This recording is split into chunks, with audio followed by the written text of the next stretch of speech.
What's up, everybody? This your boy Chris Reebeats back with another video. I was listening to this podcast, getting ready for our live stream today. Computer, turn the fan off. It's time to get busy. Hopefully, it just does what I tell it to do and it don't give me no back talk. What's up, everybody, man? Reason 12.2.10 is out. Every time they drop a update, I'm gonna drop a video. We're gonna go live. We're gonna do what it do. So definitely want to go through what is new in Reason 12.2.10. So with that being said, right here in the descriptions, if you guys are interested in those release notes, it's right here in the description, so you can check out the description of this video to be able to read those notes. Of course, you can also go to Reasonstudios.com and go to the update release notes as well. Now people want to, now they want to cut grass and stuff. Come on now, come on. It's time to start the live stream. So first of all, we're just gonna go through these updates real quick, and then we're gonna get into some beat making. I actually need to work on something that I can really put together, man. Have something where I can have something that's completely put together. So want to be working on something. I'm gonna get us just a little bit more volume, and then we're gonna get rocking and rolling. All right, so first and foremost, in the update, we have graphical issues, graphical fixes, graphical glitches when editing audio in comp mode editor, buttons blacked out and control surface dialogs and prefaces only on Windows. Was that an issue? On screen keyboard sustain button cropped. Added an alert in case installation fails when auto updating Reason on macOS. Fixed a bug where bounce samples could disappear. We're still not sure where they went, but we're suspecting they just needed a vacation. A little jokey joke there from Reasonstudios. You gotta love it. Little jokey joke. I recorded my guitar. That guitar is gone forever. I'll never be able to play it the way that I played it, but hopefully it's enjoying this vacation. But little jokey joke that they put there. So only a few updates that happened this time around. Actually, I think I missed some stuff. Fixed an issue with VST scanning where validation failed on certain VSTs. Sasha, what do you think? They are doing some fixes to VSTs. Could this mean further updates are coming for VSTs? I know I had some people telling me in our sessions that we were doing, in the training that we were doing, I had some people that were telling me that they were not able to find their VSTs. They were having problems. Could have been a bug. Could have been this bug that they were dealing with, why they could not find their VSTs. But a lot of times it's just kind of going through do you actually know how to properly install the VST? And then sometimes it could be a VST that it just does not work in Reason. So i.e. VST3s, they just won't show up, right? It just won't show up. So therefore that could be your issue as well. So a lot of people having issues like, hey, can you get this VST to work? Yeah, because if you install it correctly, it'll work. But if it's something that's not compatible right now, it's not going to work no matter what you do. But I'm glad to see it says that they fixed an issue with VST scanning where validation failed on certain VSTs. So that's important because that's some, that might actually help some people out and some issues there. AKAI Mini MK3 codecs added. What's this AKAI Mini? What this look like? AKAI Mini Mark III. Let me see what this guy looks like. Oh, this guy. Oh, I'm gonna show you guys right now. I was actually thinking about grabbing one of these before I got my Arturia Mini Lab. I got my Arturia Mini Lab, and I've just been enjoying that. But that was the two choices that I had. I watched a bunch of YouTube videos. I watched Sanja. I watched a bunch of YouTube videos to try to figure out which one of these guys did I want. And I went with the Arturia. I think it was the design of it, kind of I liked the way it looked and stuff like that. And it just intrigued me a little bit, so I went with that. But I am interested. I think for $100, I can grab this guy and check it out and test it out and see how that works. Because I haven't seen any updates or anything for Arturia Mini Lab, but I've seen in the update notes, definitely something for AKAI Mini. I've seen that multiple times. At least the last 3 updates have had updates for the AKAI Mini. So, you know, could be because they want it to work perfectly, or it could be that the other stuff just didn't need updates, and this thing, you know, the AKAI Mini actually needed an update, and so, you know, that was the reason for the update. I don't know, it could be that could be the case, but nonetheless, I'm just looking at it like, well, I want my stuff to work. I want my stuff to work too.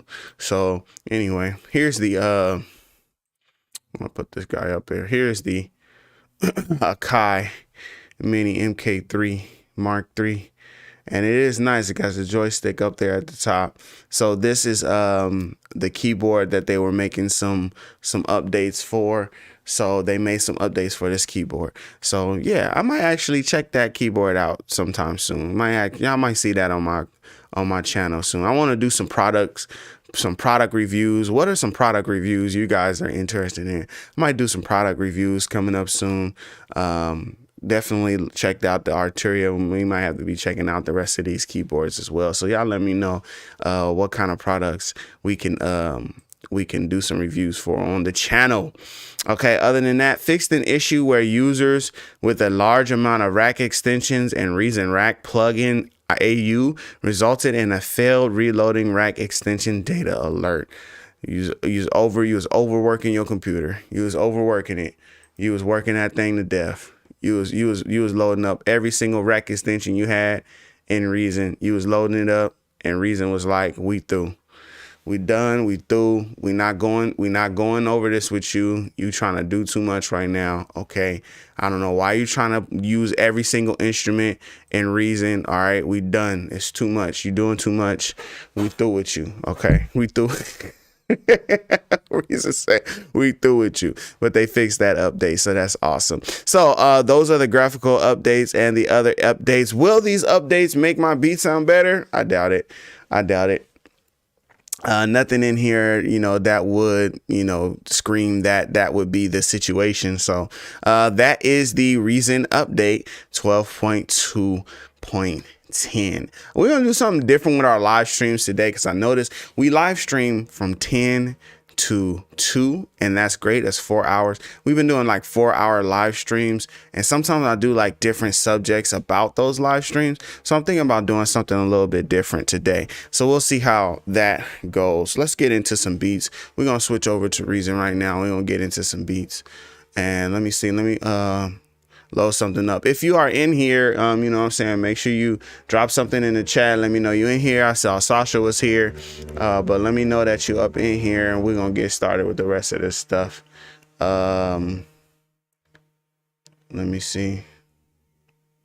We'll play this guy. I think I was working on this off stream. So we were working on this off stream. We're gonna play this. We're gonna play this track. And we're going to get started with some beats, man.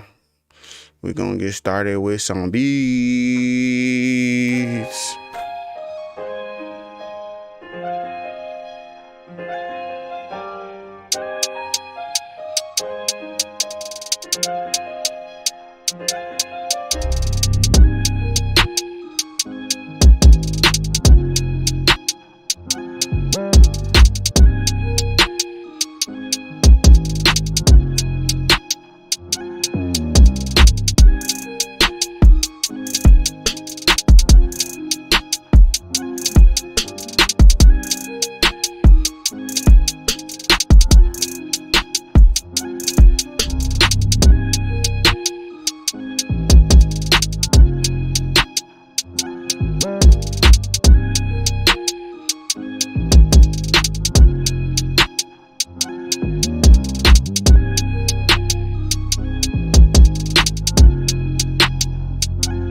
All right, big news, big news, big news. I definitely just looked down at my YouTube page and I saw 3K and I was like, yo, what? Like, yeah, that's what's up. So YouTube channel definitely hit 3,000 subscribers.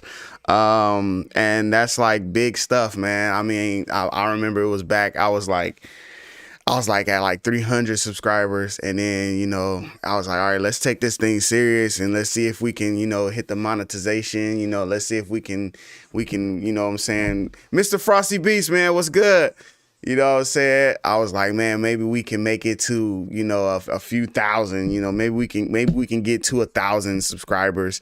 And if we get to the 1,000 subscribers with the 4,000 watch, you know, we can monetize. Oh, whoopee monetization. Yeah, it's not all what it's cracked up to be. Let me just say that first and foremost. But nonetheless, so much more has happened besides just a monetization situation. Like, so much has happened in our time span of this channel, in like going from like 300-400 subscribers, like basically adding a subscriber every single day, every video grabbing new subscribers. But like just so much has happened. Like partnership, I don't know if I can say partnership, but definitely being able to work with Reasonstudios, like being able to like talk with people there, meet up with them, like being able to like make beats, sell beats, being able to, you know, make videos on the Reason channel, being able to, you know, teach people how to make beats, have one-on-one Zoom calls, like all that stuff came from the idea, oh, let's just try to get 1,000 subscribers. So it's like 1,000 subscribers, 4,000 watch time hours. That was the goal, but that goal got accomplished and so much more came from just that goal. So to see the channel now at 3,000 subscribers, man, means a lot to me, man. I really appreciate every single one of you guys. Definitely all of my people who are in the family who come to the live streams on Thursdays. I definitely appreciate y'all, man. And it's just, you know, super exciting to just see where it's going to take, you know, where it's going to go from here. Because like I said, definitely been blessed with a lot of opportunities to do some things because of the growth of the channel. So like I was worried about the channel, like, oh yeah, what kind of stuff can we get? Oh, can we get sponsorships? How much money we gonna make? And it's like so much more has happened because of the channel than, you know, any of those things that I could think of. So we just go keep growing. We go keep going. We go keep doing what we do, man. And, you know, dang, man, that's dope, man. I appreciate y'all for the love and the support, man. It means a lot. Definitely, you know, like more than you know. So definitely appreciate y'all, man. Wow. 3,000 subscribers, man. Let's get it. Let's get it. All right, so let's get into some beats. Let's get into some beats to celebrate. Put these headphones on. I'm having an issue inside of my OBS, but we ain't gotta get to that. So one thing that I have been doing with my beats is I have been like creating some drum files, drum patches, and like working on stuff like outside, like before getting into a session. Like I already have some stuff that I was working on that, or had that stuff loaded. So like drum loops, you know what I'm saying? Like stuff like that. So like I have been working on that stuff, and I want to show you guys what I mean. So like, for example, you probably like seen this, like CR drum loops. So like I have these different drum loops, but like I can't just keep using these. These are like trap drum loops. These are basically just drum loops that I worked on one day. And I was like, hey, instead of making a beat, let's just export them. So I would just, you know, boom, just make that. Because now you got something you can work on. You know what I'm saying? Now you can have something to start you off. You can, you know, just get into it.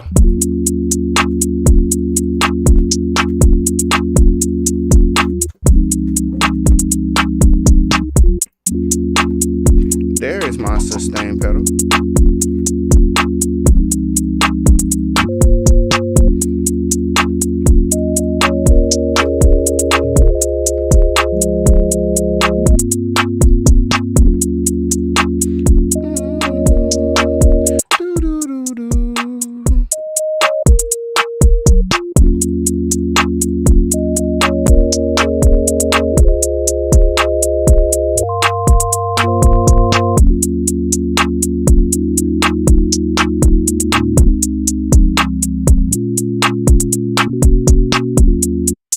something like that. So you have something that you can work on. You say, oh, okay, cool, I could get started with that. So we're gonna do that again. We're gonna do that again right now. So we're gonna work on like just some drums that we can like work on and export. I had a file that I was working on. Maybe I can find it. You know, maybe I can find it, maybe not. If I have it, then I can just export those. I could just use this time now to export those, and then we can have that neo soul drums. Mi amor. This and that. Nah, it's not gonna be one of these. That's way from October. It's not gonna be that. I remember working on this. All right, so we ain't gonna worry about that. So here's my let's work on something right quick. Let's work on a patch. Let's use Kong. Let's use a combinator, and let's use Kong. So we're gonna go utilities, combinator. We have our combinator here. We're gonna open this up. We're gonna open up a Kong. So now we have this Kong drum. We have this Kong drum situation here. And then we're gonna load up some players.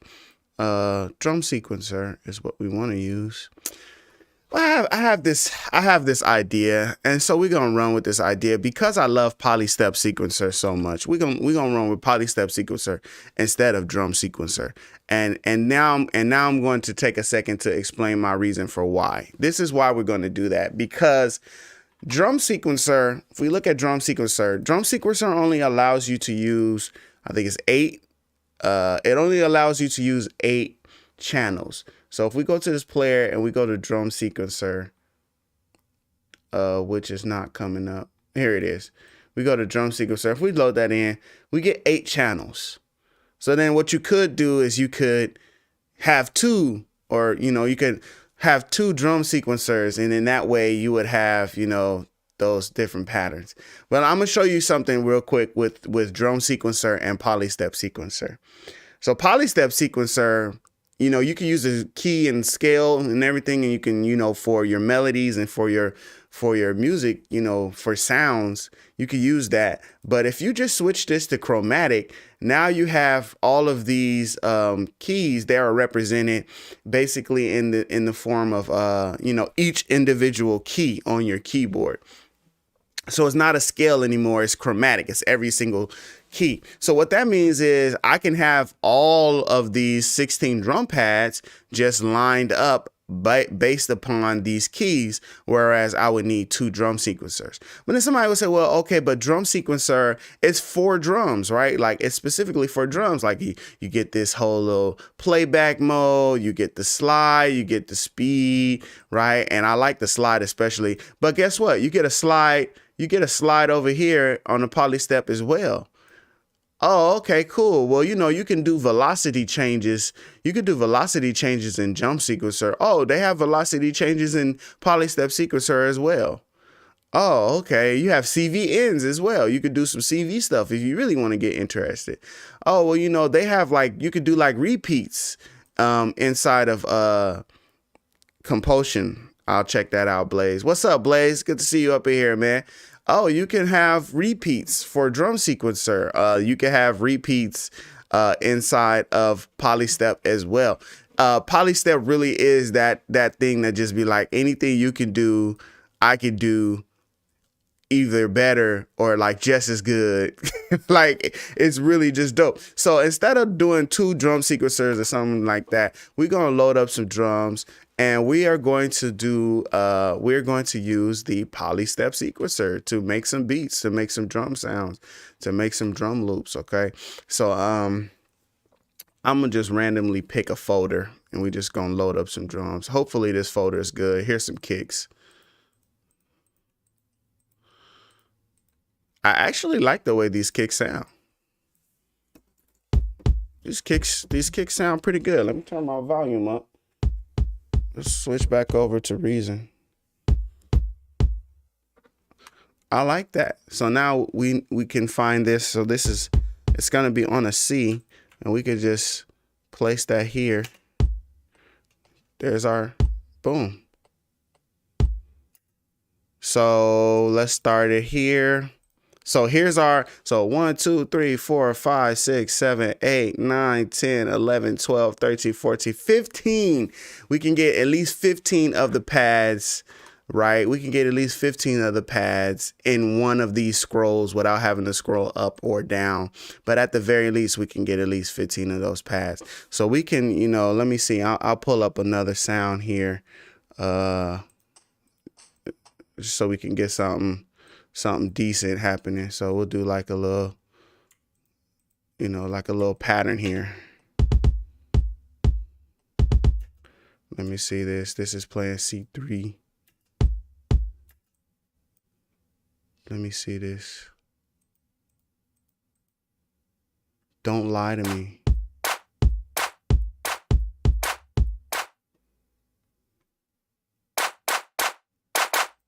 Oh, you know what? We gotta find it. It's not there. It's not on C3. I think it should be C1.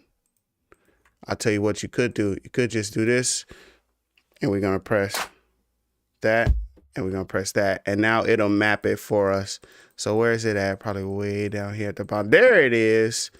All right, there's our kick and our snap. Okay, so we can turn off our record, and then we can make our pattern. So here's kick. So we can go boom, boom, clap, boom, boom, clap, boom, boom, clap. All right, now I'm going to turn down my tempo a little bit. And we're just going to make a bunch of these.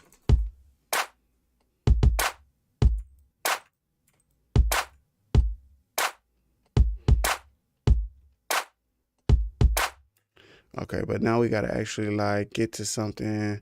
Let me see. Let's put some hi-hats in here. Where's this F sharp at? I usually like to put it right here so I can play. I'm going to change this clap.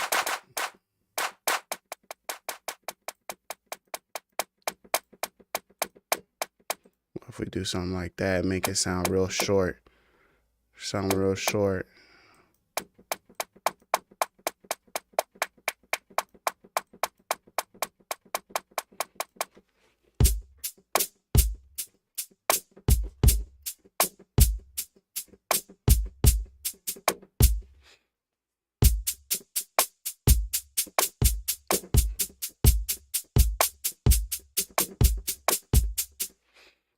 Okay, let's do the same thing with this. A little shorter, something tighter.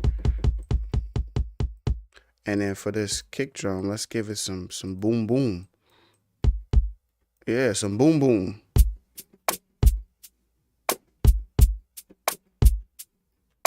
Cool.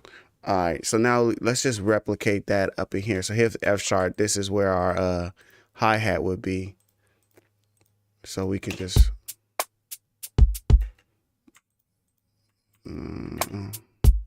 still too fast. We gotta go a little slower. Cool. I like that. I like that rhythm.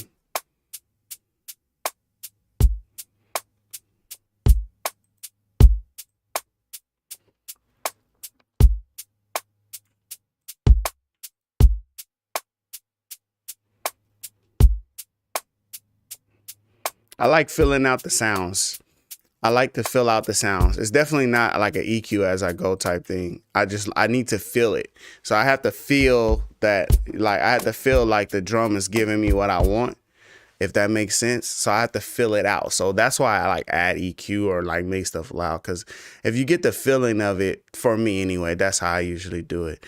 If I get the feeling of it, then I can actually, like, you know, get creative. But if the feeling is not there, if the drum is too thin to start with, then I kind of lose interest altogether. So I like to just add a little bit of something, you know, to just give it something. Cool. But yeah, thanks for asking and thanks for watching. So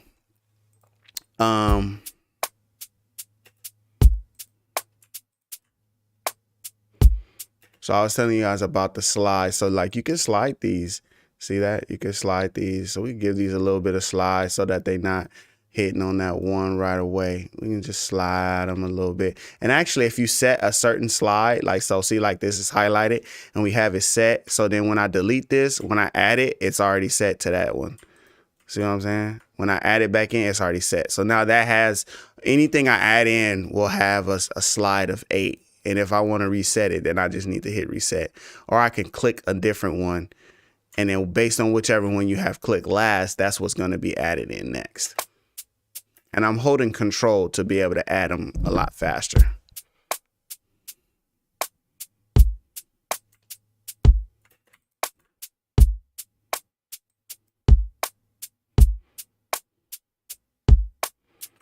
Has a lot of swing now. So okay, that's cool. So we're gonna keep adding in some stuff because we got, you know, 16 pads. We never have this many. We never have this many pads usually.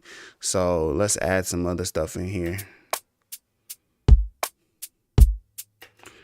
Where did I add that in at? I think it's like on D. Yeah, right there. But we just needed to come in a little bit before. So, okay, so it needs to be a little more this way actually.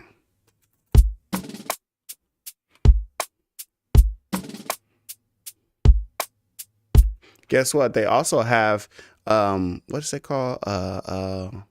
They also have probability as well. So I can set the probability for these notes as well. Just like drum sequencer. That's what I'm saying. Like polystep is definitely like, you know, it's like just a mixed bag of things. It's just mixed all into one. So it's just let's just keep going.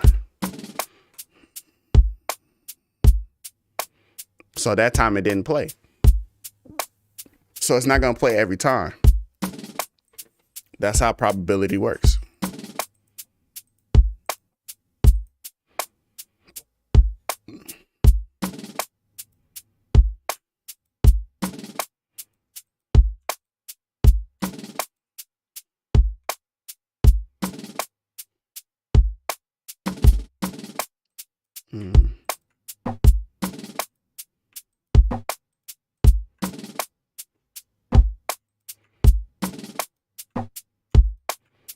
I just don't like the sound now. Oh, I like stop. This is the sound I heard.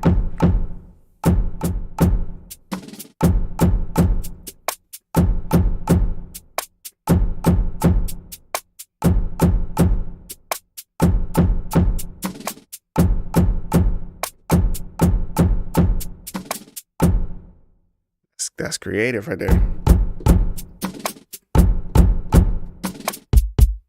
Sound like that Trina song. Don't you want to get down now? I like that. I like that little.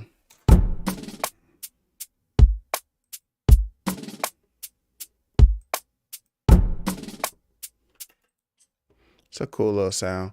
We just adding in some sounds, adding in some stuff from this random drum folder that I had. We're just adding in some stuff, and then so adding in some perks right now. We're gonna add in some more kicks and some more snaps. That's a nice beefy 808. It's a nice solid kick. Let me see.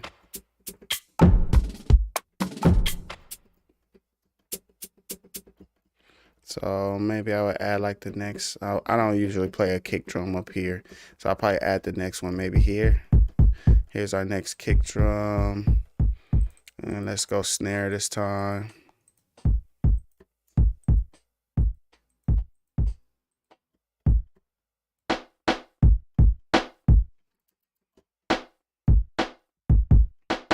I'm gonna put our hi-hat or something up here.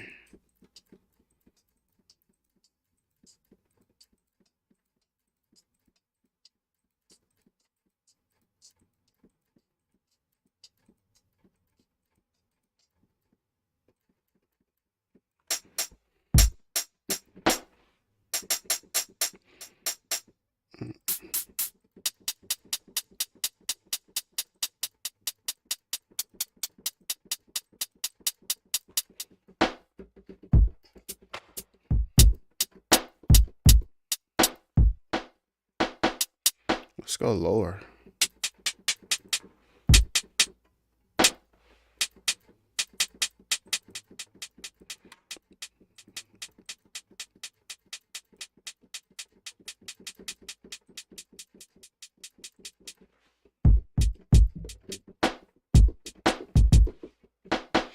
And the whole world.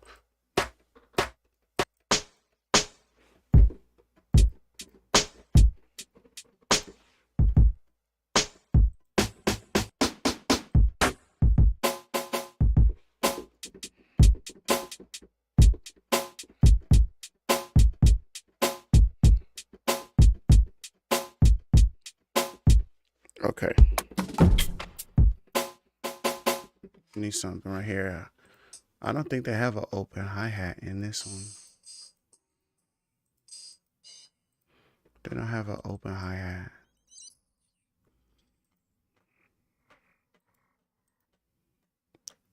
Those are interesting. I like all of those.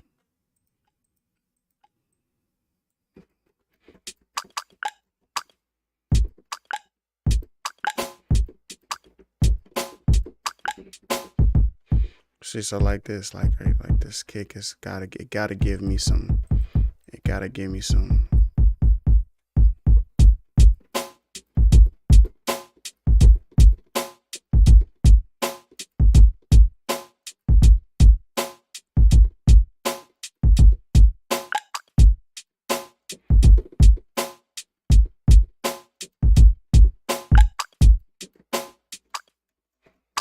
Little weird little sounds like that. That's cool.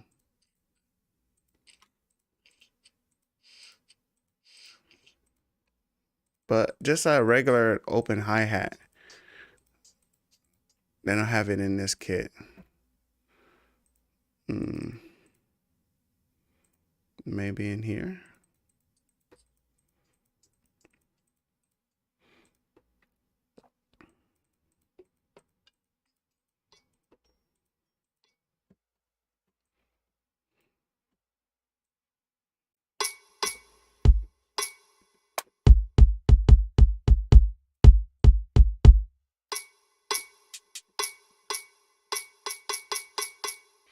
Okay, let's go back to our pattern. We don't need that because this was a more like a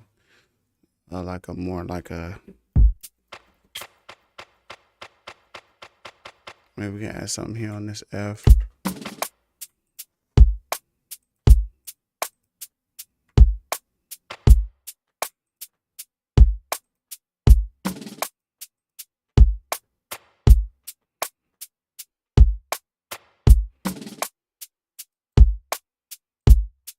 Set automatic to be a little different.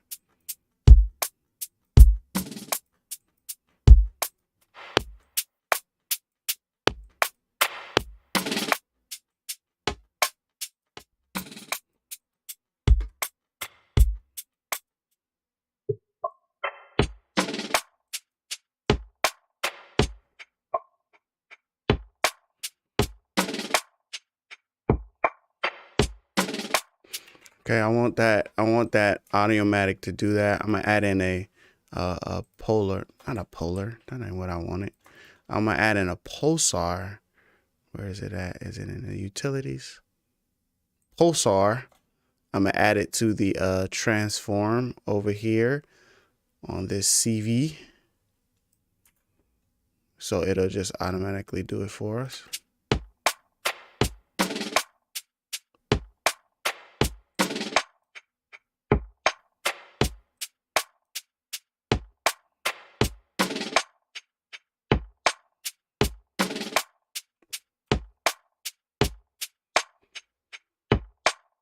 Okay, but I actually want the original sound of like the original, like I'm gonna dual out the sound, in other words. So give me a spider, and then we're gonna send this here. Wait, main audio output move. I want the main audio output to go here. Then we're gonna send this into there, and then we're just gonna send this up our regular combinator mixer, even though we probably should like open up another mixer here, but I'm gonna just send it out. They're just gonna have equal volume. I'm gonna just send it out this combinator mixer here. So now it'll play both.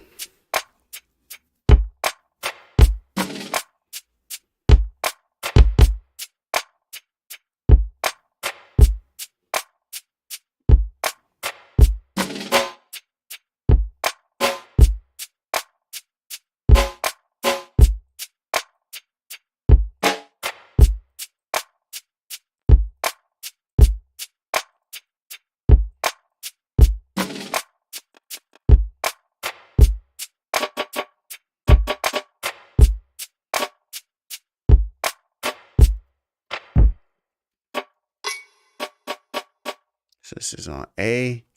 So we can put this one here. I'll put this 100%.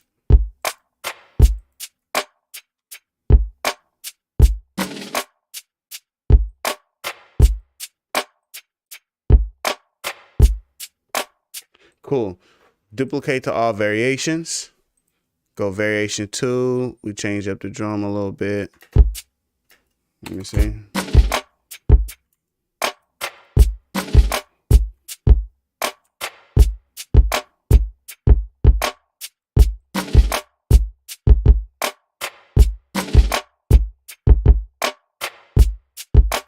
We'll go to the next one. Maybe go back.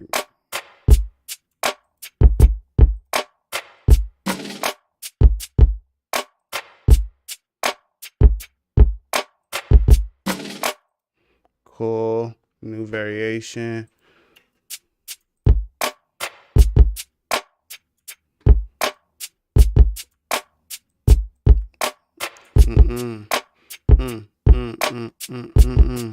So I think the only one is this second one. This second one just kind of gets a little too wild. So maybe like that. Then we can hit next and then we can just play it like that. So we can start on variation 1. I can come over here. I can set up our loop situation. I'm going to turn this off for a second. I'm going to hit send to track. And now we should have all of the variations in there. Yeah, now we have a full drum loop.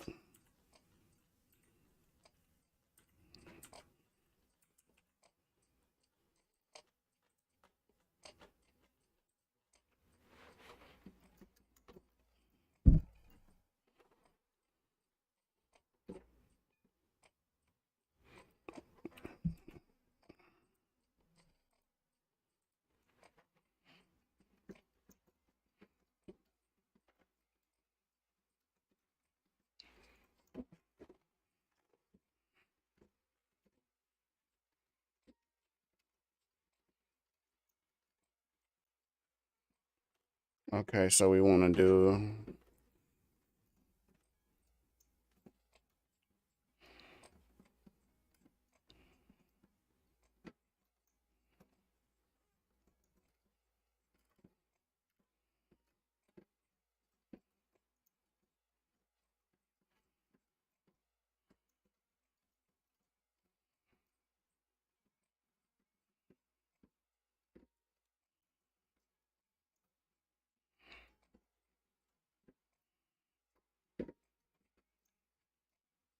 oh snap. You know what? It always happens to where I'm like doing like the coolest stuff to where it's no sound, but it's okay. I got y'all right here. I have to turn the sound off so that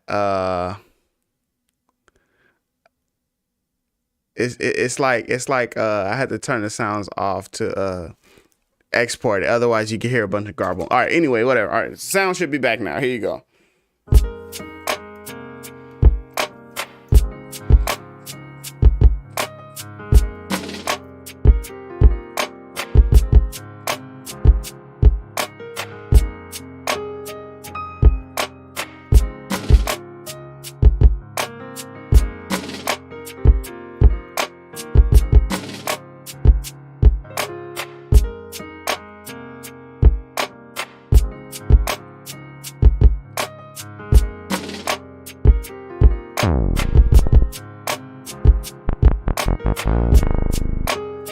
I just like going to monotone first all the time, just because it's it's almost like replaced our subtractor. It's almost replaced our subtractor. No, it's this one.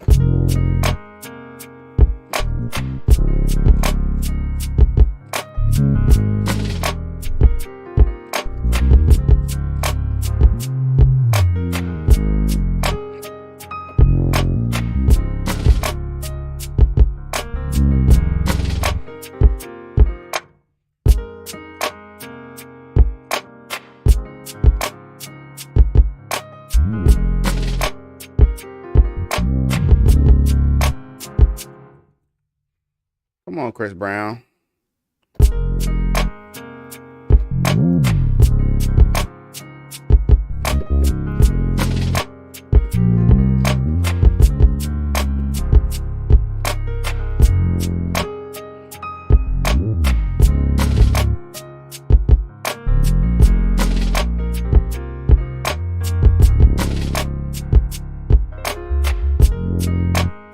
Last part right there.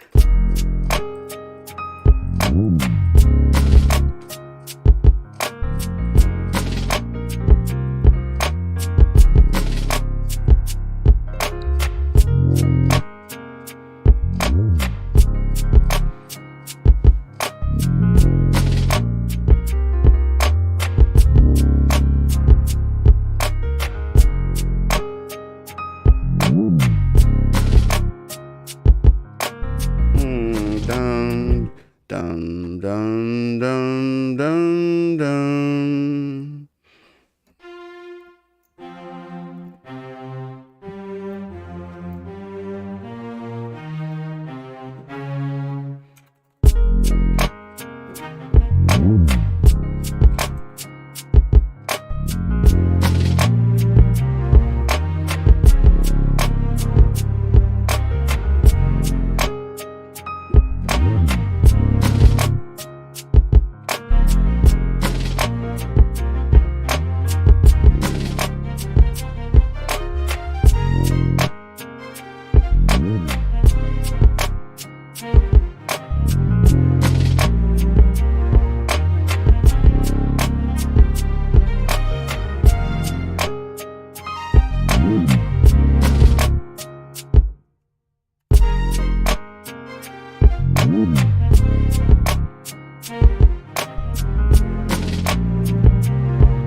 Another update.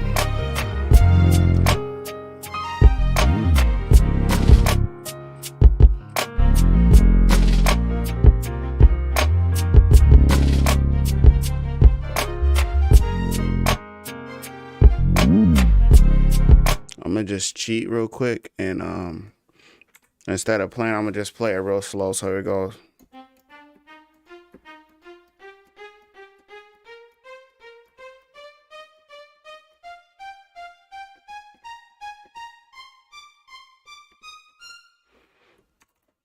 We're just gonna cheat. We just play it real slow, and then we speed it up after, and then we can do this. Come in here, drop it down an octave. We can go even faster if we want. All right, cool. Let's hear it now.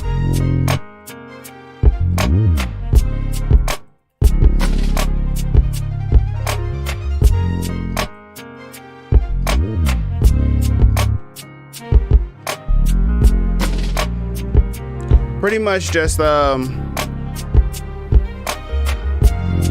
if you guys are looking for the update notes, they are in the description. So there is a new update, and update notes are in the description. What's good, Aaron? How you doing? So the update is up right now. Nothing actually too technical. Just a few little changes, a few little updates, a few little tweaks here and there. Nothing too extreme happening in the update. It's not the update that you're looking for. It's not the update that you're hoping for, but an update nonetheless.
I saw that.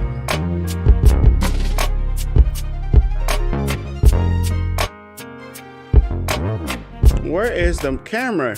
There we go.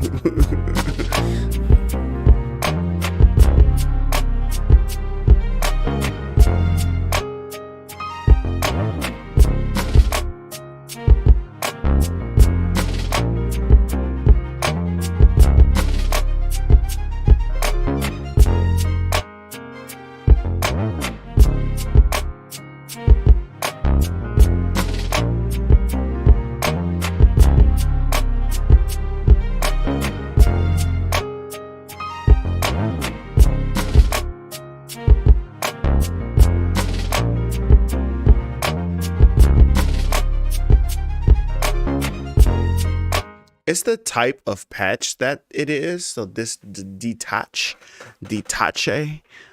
it's like it's supposed to have this feeling of like, it's not a staccato and it's not a legato. It's like halfway, you know.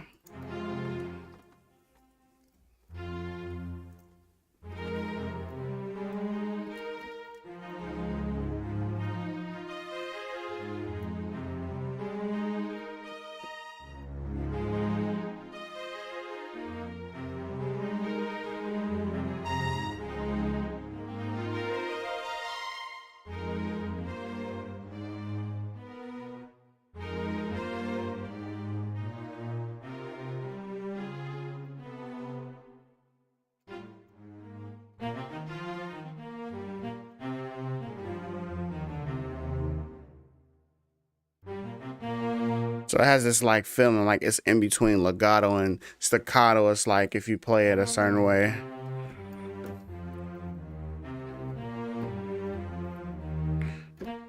So you can play a staccato.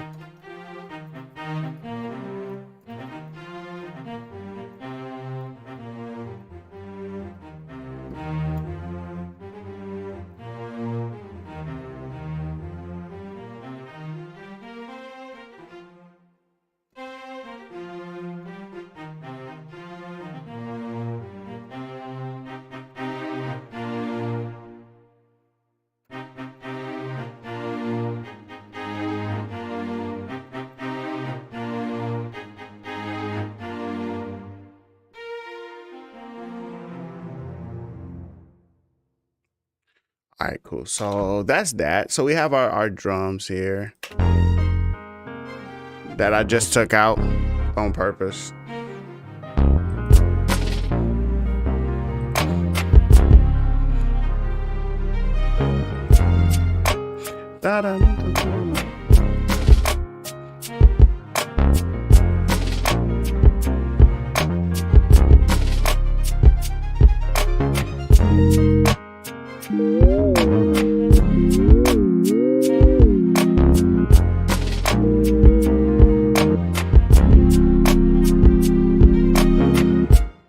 Alright, so we finna do a little trick with this.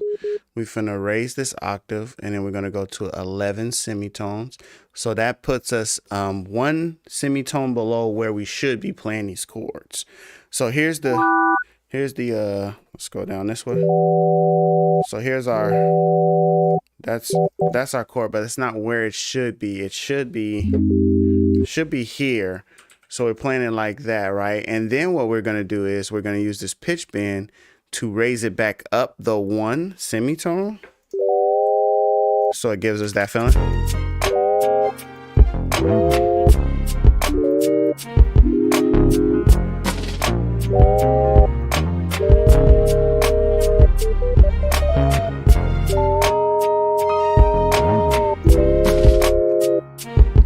Maybe two. Maybe we do two. Let's do two. Let's see what that sounds like.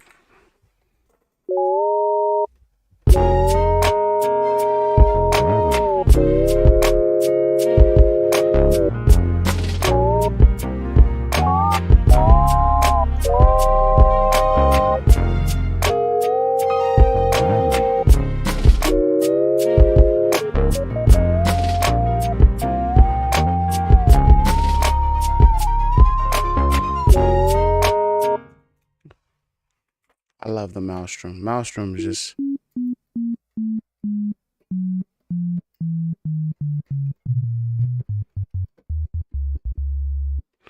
Maelstrom's just super dope. Super dope. Super dope.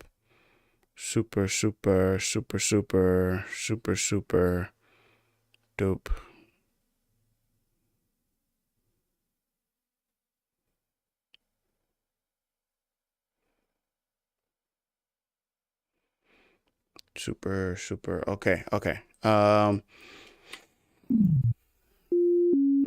So I don't want it to have as much. I don't want it to have as much sustain. Hey, yo, Chris, just stopped by to say thanks for all that you do. Hey, Chris, thank you for all that you do, man. Thank you for your support. I appreciate you, my brother. How's everything been going with you? Hope everything's going good with your mixing. Everything you've been working on.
Hey, chill mode, can you be a little more specific? I can walk you through it. What are you referring to? Are you referring to what we're doing with the Maelstrom here?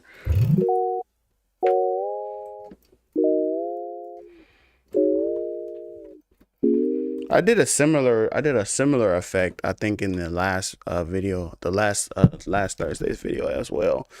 Because it's just so easy to make those modulations with Maelstrom. But this one I'm being a little bit extra because I'm actually using my pitch bend to play it. But yeah, explain what you mean by that. Everything is going way better. Laugh out loud. Thanks for the help. Of course, man. Of course. Yes, but without using the pitch wheel. Okay, I got you. So let's say we load up another Maelstrom. So here we have just the assign for another Maelstrom, and we don't want to use our pitch bend, but we want to basically make it do that pitch bend sound without using the pitch bend. So we can use the modulation. So we can set it up for the same way if we want, or we can set our semi to 10. And we're just going to raise this using our modulator here. We're going to set it to sync in one shot. And then we're going to raise our pitch till we get the sound that we want. Wait a minute. Okay, I got to go faster than that, right? So here's one. So I think I was doing it like this. So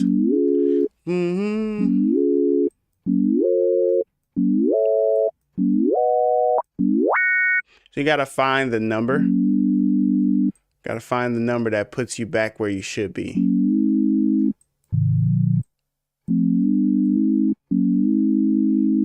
Because we're not hitting the octave quite where we should be, because we're raised 10.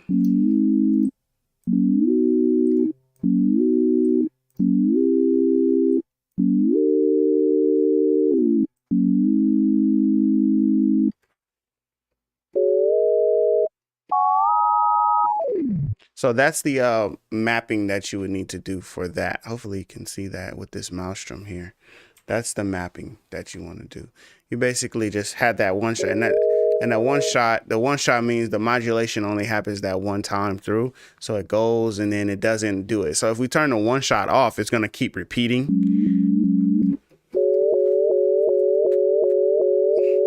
That could be cool too.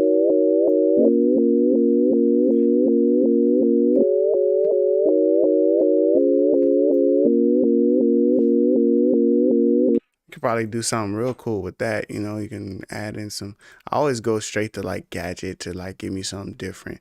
You could do something like that. You could do like, you could add in like a polar and then like a reverb or something. And so you could do like a reverb. So like with polar, you can do like this reverse loop.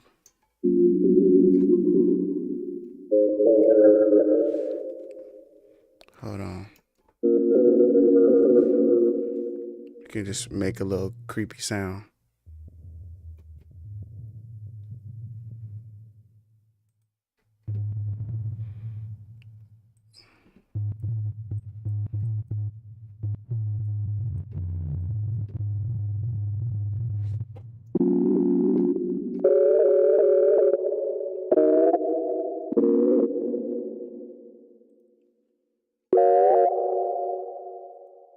Or maybe just change some of the pitches.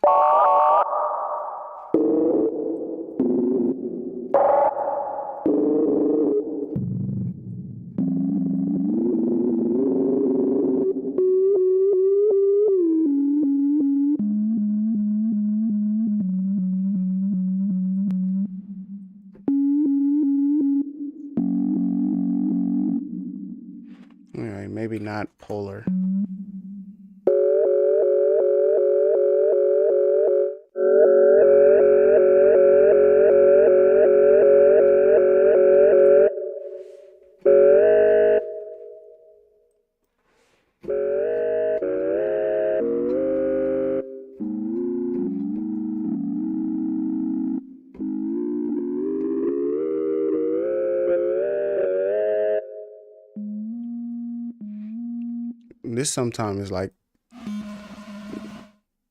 This sometimes for me is like the most fun.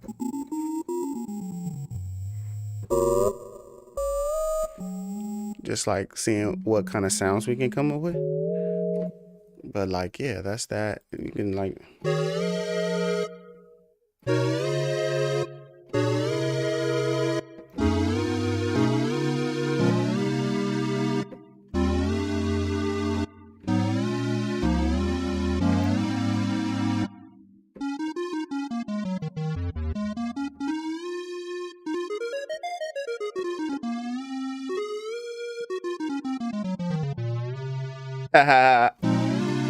Hey.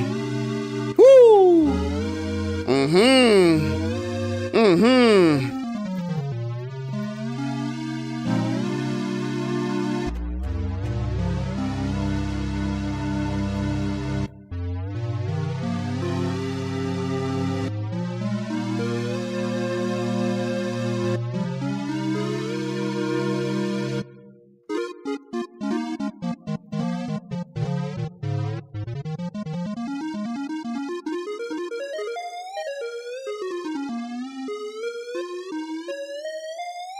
So then if you really want to have some fun, so I like that because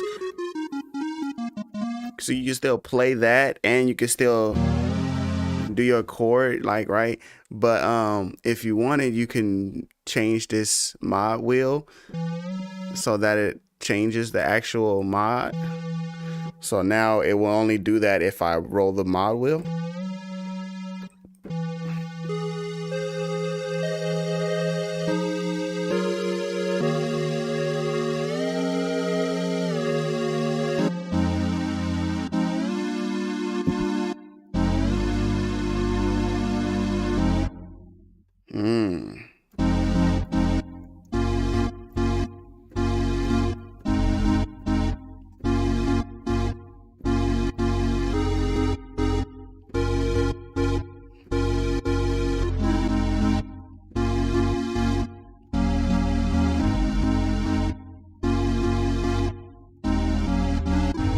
Anyway, all right, cool. So what do you do when there's so many stuff? Exactly. And it's like, what do you do when it's like so much going through your head? It's like, you know.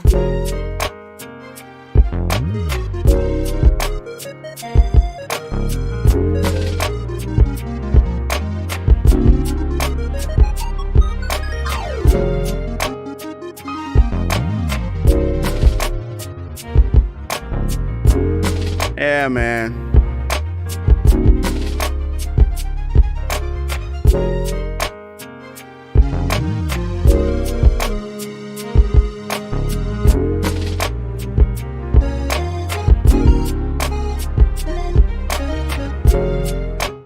So like that one is like a very like soft feel to it. Let's go ahead and just save that real quick. Let's combine that little sound there. We're gonna put my little backdrop that I made on it. Put my little backdrop. Where is that? Not what y'all looking at all my pictures. Not what y'all looking at my pictures though. Okay, cool. Let's put this backdrop on.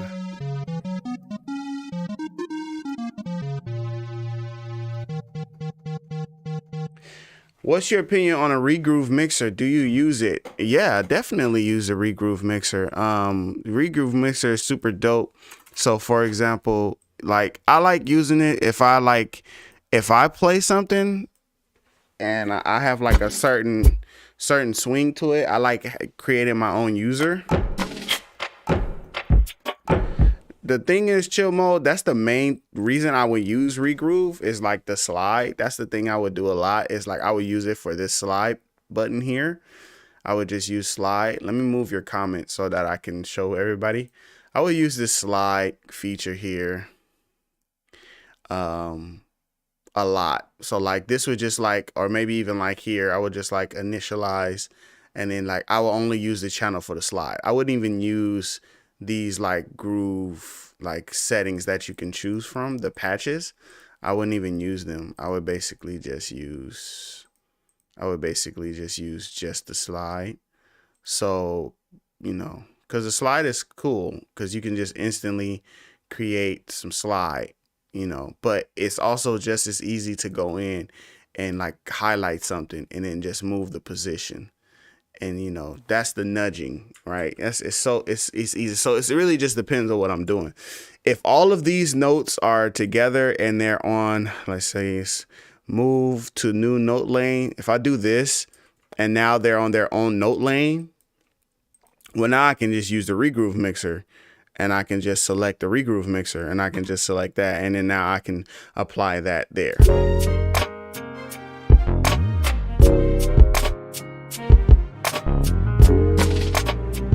Because they're separated. So I can just do that rather than keep them all together. So it's just different usage for when you would use the regroove mixer. Now, of course, also like if you have something that's super quantized field, like if it feels super quantized and you add like, you know, you do actually go in and you find the patches. So to find the patches, factory sounds, where is it at? Regroove, it should say regroove patches. So here's all these different patches, you know, that you can choose from, you know, and it'll give your MIDI a different feel. So like if we set this to, let's say we set this to channel B number 2, and we just gonna put this over here. No, go back. Oh, I can't actually drop that in. Okay, whatever. So now if we play this now,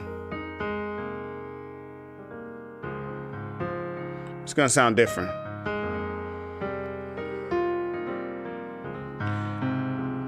It has a whole lot more like shuffle to it. Whereas if I turn it off,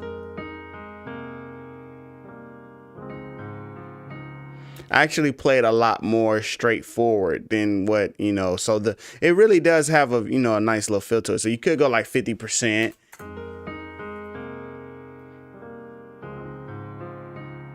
Because you just want to add in just a little bit. And each of these, they have their own feels and their own settings. You know, how much of the velocity is being changed, how much of the velocity is being changed, how much of the swing is being applied, and everything like that. And the way that I don't even know how it reads the information or how it saves or stores the information. I just know it's super cool. So I know, like, if I have this groove right here, I can just go, where is it at? Add groove. Where it's at? Get groove from clip, right? So we can do get groove from clip. And now on A1, here's a user.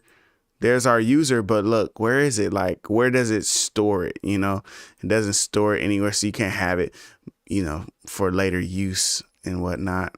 But it's, you can have it, right?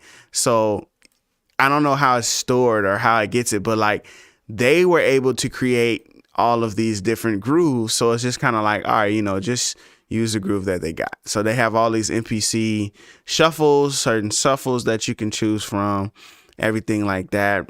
Reason Gang in the building. What up, A Major Keys? It is going well, man. How are you doing, sir? I hope that you are doing well. Everything is going good, but they have a couple different things you can choose from.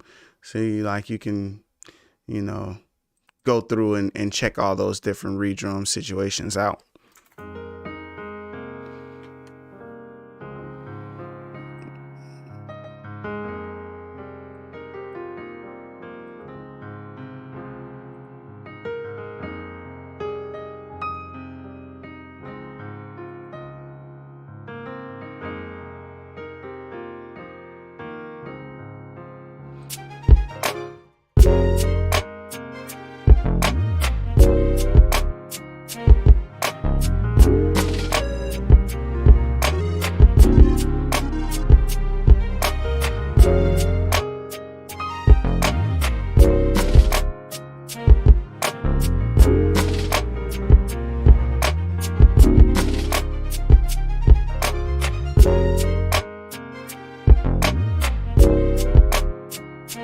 Hey, what's up, Ivan?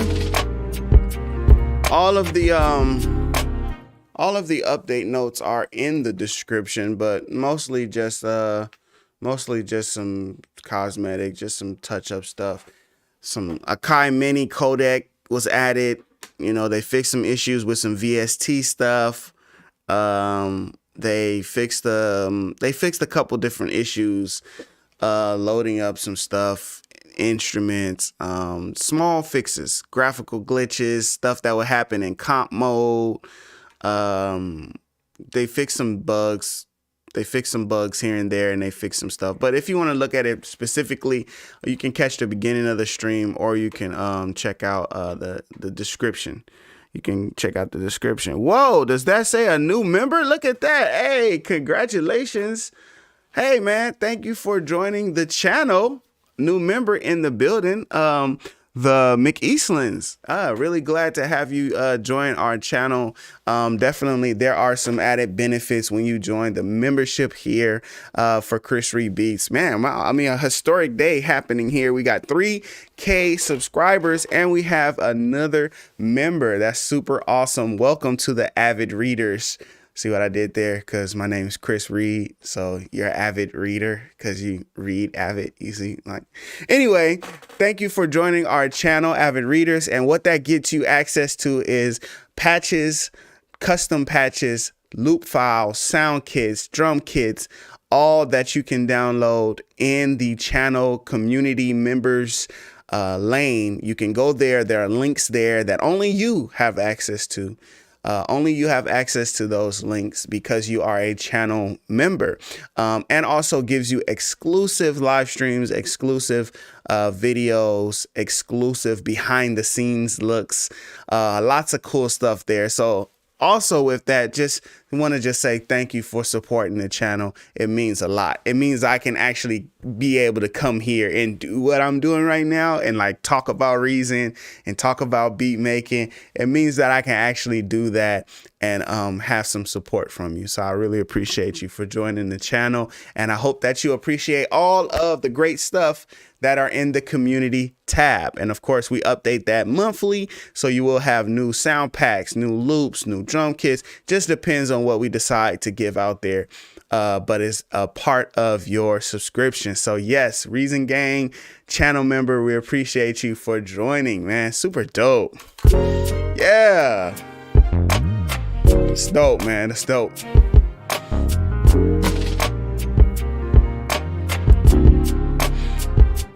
All right, I'm finna give some people some heart attacks. Y'all ready for this?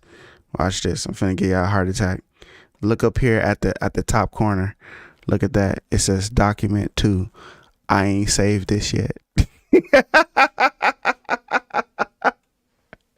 I ain't saved it yet. I have not saved it yet. All right. Let me see. I need some help. Let me see. We'll play it. And let's see if I get inspired.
We need roads. Okay, so I named the track In a While. I kind of was like singing some stuff. I was like, I ain't seen you in a while. It's been something like that. So that's what we did on that end. I haven't seen you in a while. Let's add in some roads into this thing. And somehow my sustain pedal, I bought a new sustain pedal because I had an issue with the other one. And somehow I have the same issue. So what's happening? What's going on, BA Mac? I saw you over there at the Curtis King live stream the other day. It was good to see you up in there. And but yeah, how you doing? How's everything been going? Sasha says just go for slow jam. Just go for slow jam. We gotta have a name. I'll have like 5 different tracks named slow jam.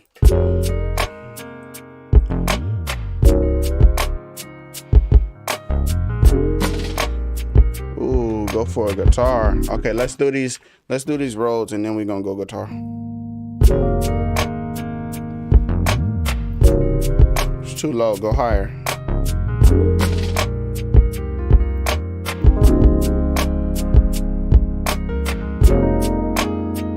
Yeah, everything's good with me. I'm glad to hear it's all good with you, Mac.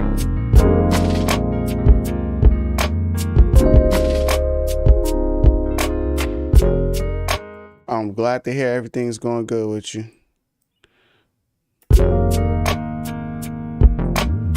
Let's do them roads over again. It's just something a little simpler, just, you know.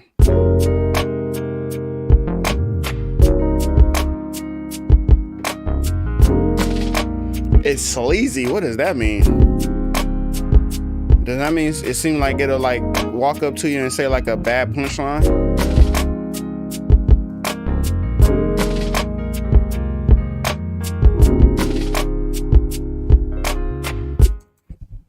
It's so sleazy. It's the type. It's a baseline walk up and be like,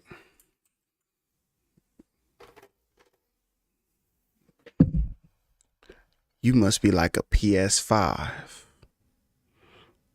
Cause I've been waiting for you all my life. Like, I don't know, something stupid like that. See, it's perfect. We gonna name it the Chris Reed baseline because it's perfect. It's corny, it's sleazy, just like me. Yeah, here we go. Chris Reed bass line. Yeah, exactly. Yeah.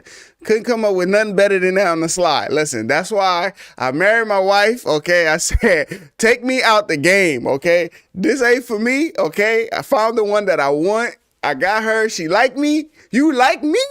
You like me? Wait, you like me? Okay, that's it. Here you go. Here's a ring. Okay, let's get married. Okay, let's do all the great things. Okay, I got no game. I don't want none. I just want you. Love you, babe.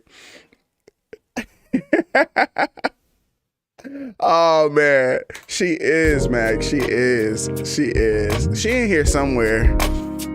I love embarrassing her, too. It's my favorite thing to do.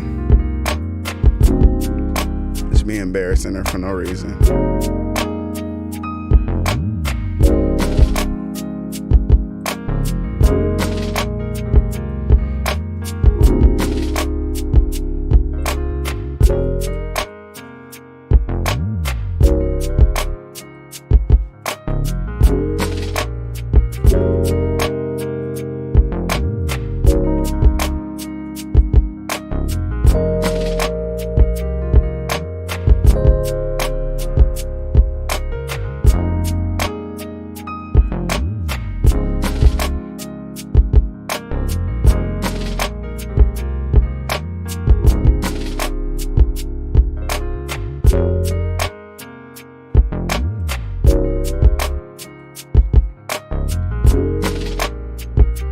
You know, I hear is like bass guitar mutes. You know what I'm saying? Like some muted bass guitar. You know, like something like that. To just kind of play along with that original sound. Let me see this.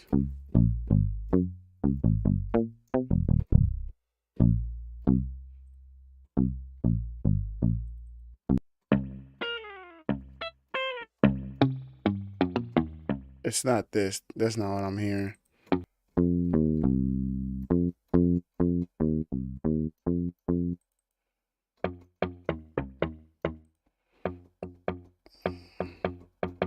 But it's like a bass mute though.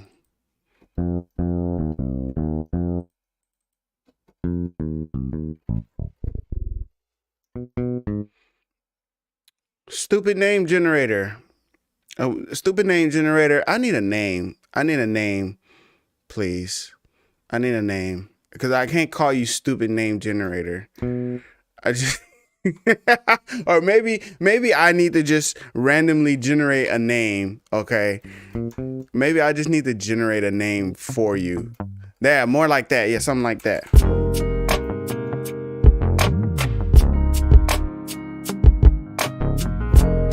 Something like that. Something simple.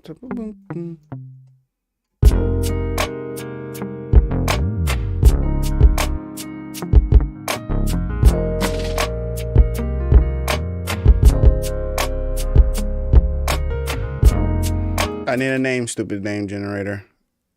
Give me a name. Do I just generate a name? Stupid name generator is his new name. Her new name. I have no clue.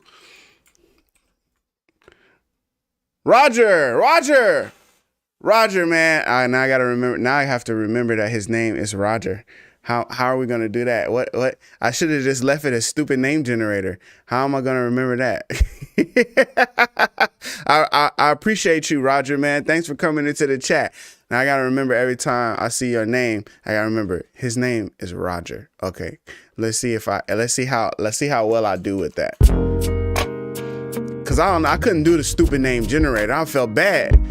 Every time I saw it, I was like, stupid name generator. I'm like, God, man, I feel bad. I feel like I'm calling your name. I don't want to do that. Okay, this is cool.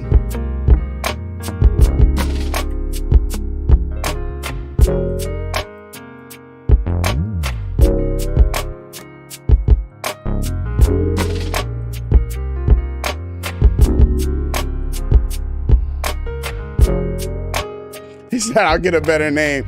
No, the name is fine. The name is fine. The name is great. It's a great name. I know a lot of Rogers. They're all awesome. Pat Webb, what's good? Good idea. Reason need to create a player that generate names. Call that joint name generator dope. Actually, hey, look, when you just when you know, when the worlds collide, when the people come together, you know, we can really do some great things, man.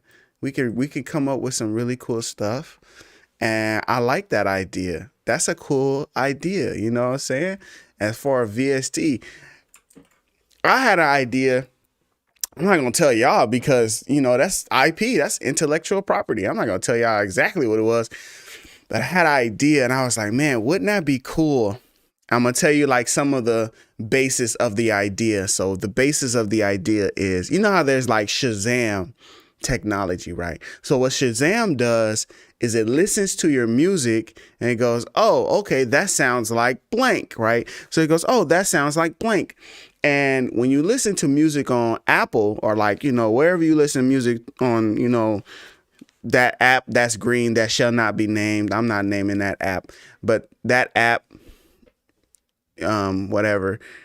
I'm a loyalist kind of guy. I'm be loyal. I'm usually like loyal to the soil. I'm usually like, whenever I have people that I like love and agree with, I'm usually loyal to them. So I won't say nothing bad. I'm just not going to shout them out. But anyway, if you listen to Apple Music or somewhere, what they usually do is they listen to what you listen to. And then they have an algorithm and it says, oh, okay, we should play this song next. So besides like the playlist, because obviously if you got a playlist of 20, 30 songs, you're going to hear those 20 and 30 songs. But if you're just listening to music and they're just feeding you songs, it's based upon an algorithm. Everything's algorithm based. So I'm like, what if we had a system that could use those two properties where Shazam listens to something, it knows what it's playing, right? It knows what's playing. And then this thing ain't got no volume. Oh, yes, it do. Oh, okay, here I am. What if it listens to the music and then it can like intelligently just like, I don't want to say it because I don't want to give my idea away, but you know what I'm saying? It generates something. Okay, I'll put it that way. It generates something for you. Like, I feel like we definitely there. We definitely to the age of that because like it's gonna come, it's gonna happen. Matter of fact, I know it's coming. I know it's gonna happen. I look at stuff like Reason. I look at, you know, Chord, you know, Unison, you know, all these other different programs and VSTs and stuff. They can essentially make music for you. They can use randomize. They can use alter. They use algorithms inside to just create melodies, to just create chord progressions, right? Because I was looking at chord sequencer, for example. Chord sequencer is really dope. When you look at chord sequencer, if I have an instrument and I add in a chord sequencer here, let's say we go process pianos. So we got process pianos here. So, okay, when I go to play a chord, in my head, I'm thinking about the next thing that I want to play. So I'll just play the next thing, right? Whatever, you know, you just play the chords. And what chord sequencer could do is chord sequencer, when you have your chord sequencer added in, it already has chords. I'm just going to go to an empty chord. I'm just going to lay some chords in there. So we're just going to lay in that chord that I just played. We're going to go to the next one, play that one too. We're going to go to the next one. We're going to play that one. And we're going to go here. And then we're going to play this one. Yes, this one. Okay, great. So now the awesome thing that chord sequencer does is see these light, look how light they go. Like, right. It's like dark, not really dark, a little brighter, very bright. Right. So what it's saying is if I start here, this should be my next chord and I shouldn't go back here. I should go here. And then I can, from here, I can go to any of these. And so you can drop in chords and play them, right? You could drop the chords in and play them. But where is the mode? Where is the situation where it automatically or intelligently chooses them for you?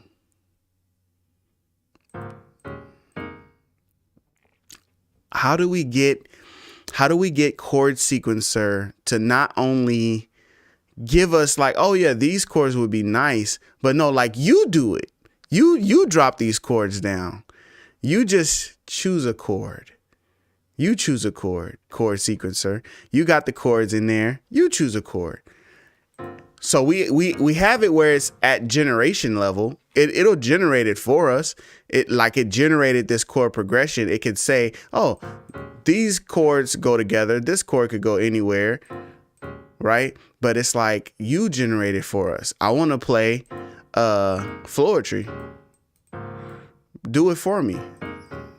Like, can it recognize it? And I know that it can. So like a Shazam, where it's like Shazam recognizes Floetry. It's like, oh, if I play that, it's like, oh, that sounds like Floetry. Okay, cool. Now I'll pull up the rest of the instruments that are in that beat. And then okay, I done said too much. Oh, man, dang it. How many people on this live? 23? It's 23 of y'all up in here. Okay, listen, 23 y'all up in here. Okay, don't take my idea. Okay, dang, Chris, it's too late. You already said it.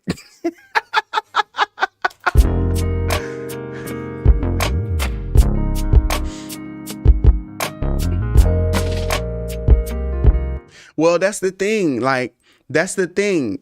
Chord sequencer that I just showed you does that. It will suggest it.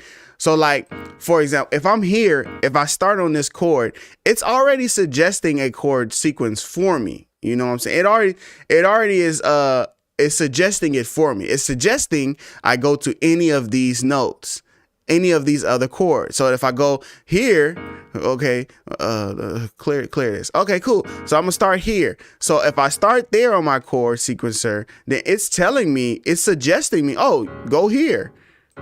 Okay, cool. And then from here, it's saying you might not want to go there and you might not want to go there, but you could go back here. And so now if we go back here, okay, now it's telling me, okay, now you could go either of these ways. Okay, cool. So here is the chord sequence based on these 4 chords. It suggested this chord progression for me. I'm saying take it to the next level. BA Max says you keep that secret. Hey, keep it on the low. Keep it on the low. Shh. Don't tell nobody. Don't tell nobody. But what I'm saying is, what if it could do it for you? So maybe Scalar. I may have to check out Scalar. Maybe Scalar does do it, but I'm saying even something even more than that. Like I worked on a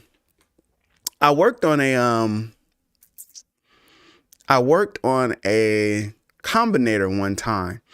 What the combinator had was, maybe we should work on it again. What the combinator had was, it had a piano with a chord sequencer. It had a bass instrument with a bass line generator. And then it had like a drum instrument with a drum sequencer. And so what the idea of the combinator was okay, I should be able to press a key, and based on me pressing that key, bassline generator activates, chord sequencer activates, drum sequencer activates, and I get like a beat. And it, like the beat just boom, boom, boom. Like it just press a key and then like the beat just, all of the randomization and everything just comes together. It just makes the beat for you. Then you press another key and you just get a whole nother. I was like, oh wow, that's like, oh okay, cool.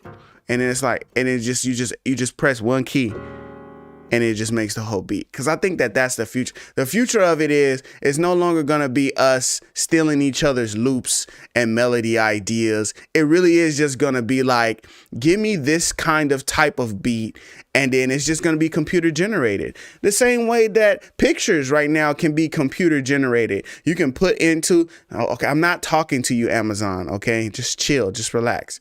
The same way things can be CPU generated or algorithms generated, like pictures. You could tell a picture, give me a picture of me with 2 other people, and it can digitally create these 2 other people to put there. It's not like a copy paste thing. It's like that person does not exist in real life.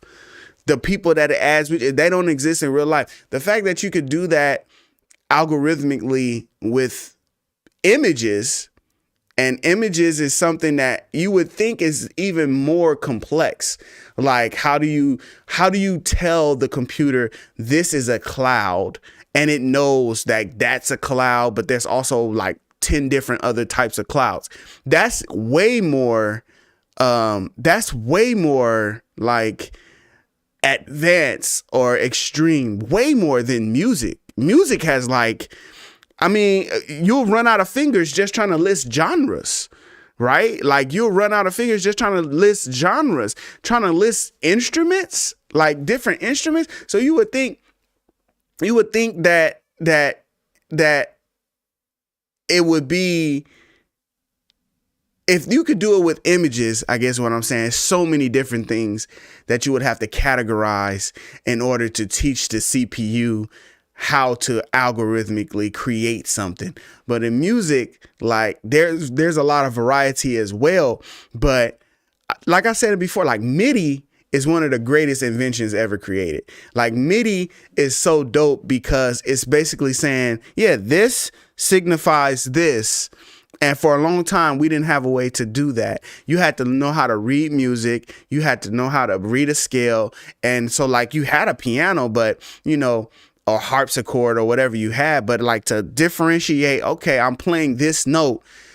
Only thing I had to represent that note was a sheet of music.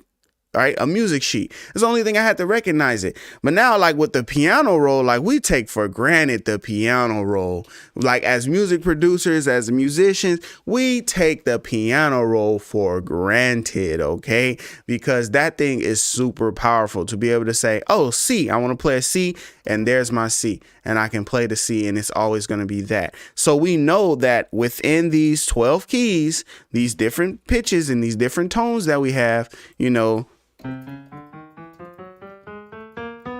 within these tones, we know we can map them to the keys on the piano. So that's why it's nothing for Reason and Scalar and all these different places. Oh, okay, yeah, we got chord sequencer and we have, let me see this real quick. Where is this? Scales and chords. We have scales and chords, and it's like, yeah, we could just put it together for you because it's set within these rules. It's set within a rule of this key means this tone. So it will always be that way. C, E, G, that's a major. It won't ever be anything else other than that. I think I play with the chord scales and chords on. It won't ever be anything other than that because it's been locked into that. That's C major. So it's not as hard to teach a CPU. Okay, now play this. Jazz players play these kinds of chords with this kind of rhythm. Like you could input that in. Absolutely. That's no problem. You know, look at something like beat map, you know, for drums, for example. You load up a drum, you load up a drum and have beat map on it. And it's just going through. These are the rhythms. These are the rhythms known to us. You know, we can get complex, we can get simple, but this is it. These are the rhythms. It's not really much more rhythms. It's these the rhythms.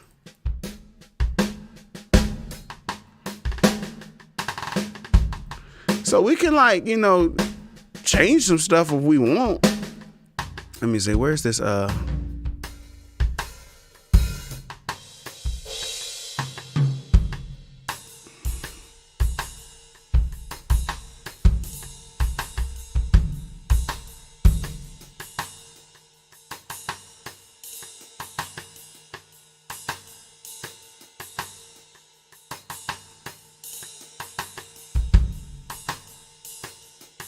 now we got like a little, you know, we got like a little jazz.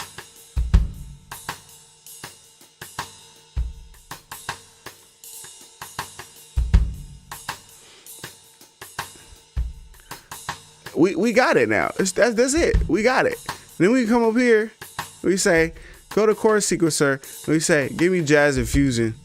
You know what I'm saying? Give me this. And then turn this on.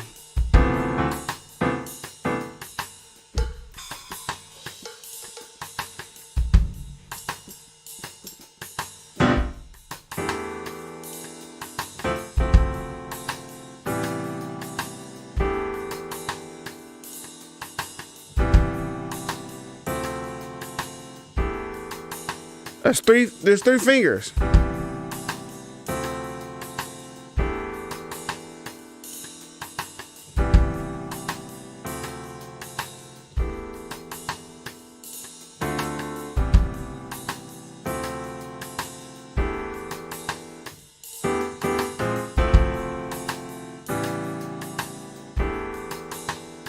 Choose different.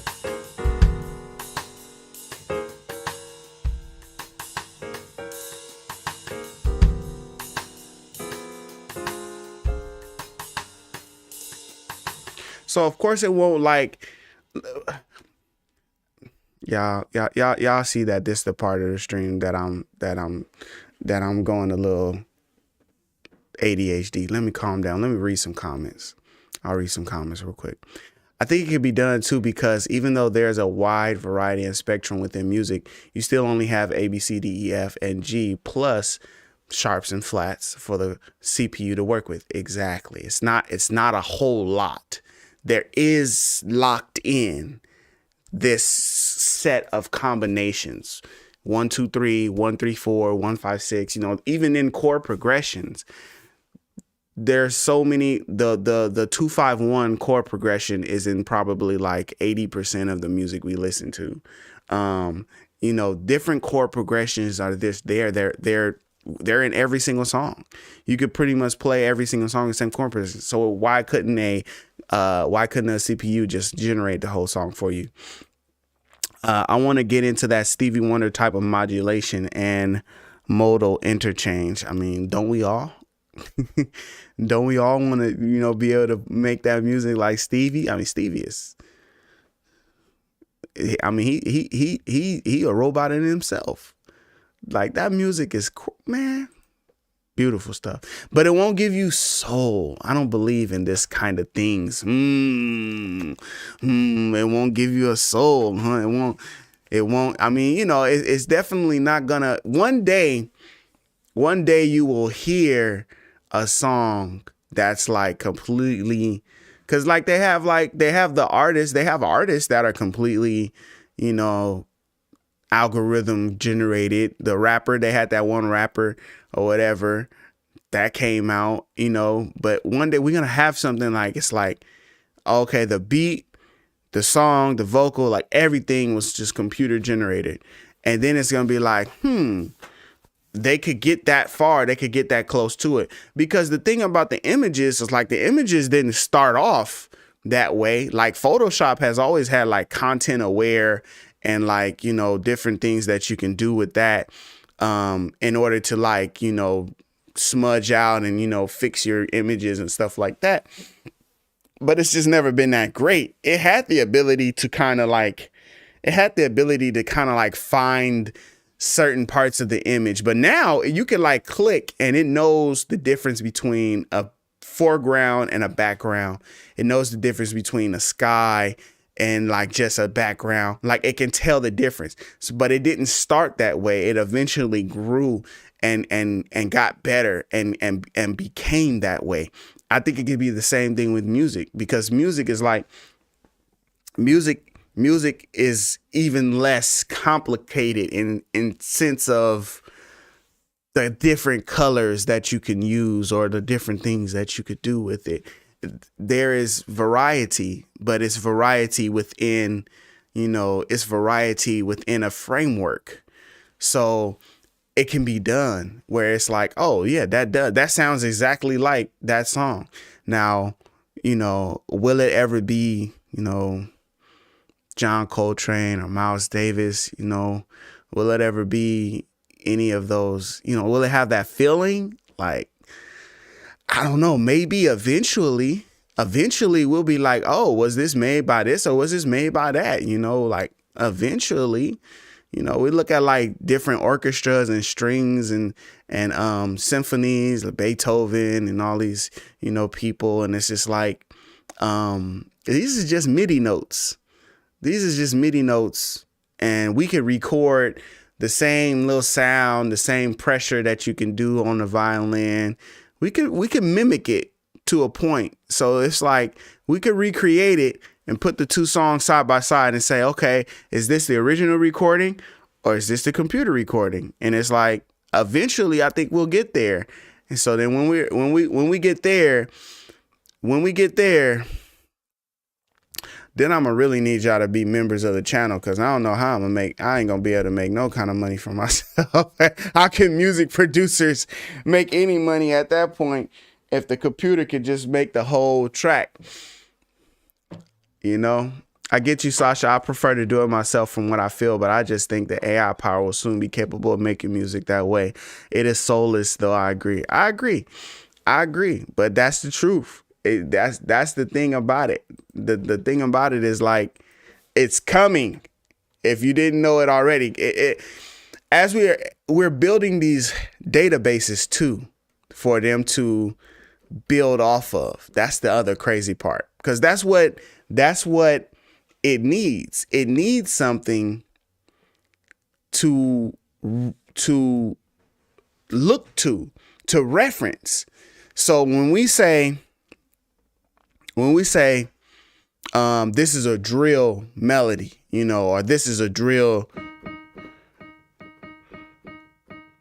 if we say like that's a drill rhythm, and we have this database of loops and they all are categorized as drill. Okay, drill. Okay, there's a drill hi-hat, there's a drill kick, drill snap. Okay, cool. So now the algorithm has something to look to. Okay, yes, I have this entire splice library, and they're telling me this is what drill sounds like. I'm telling you, it's already there, because it's already in the apps that we use to listen to our music right now. The technology is already there.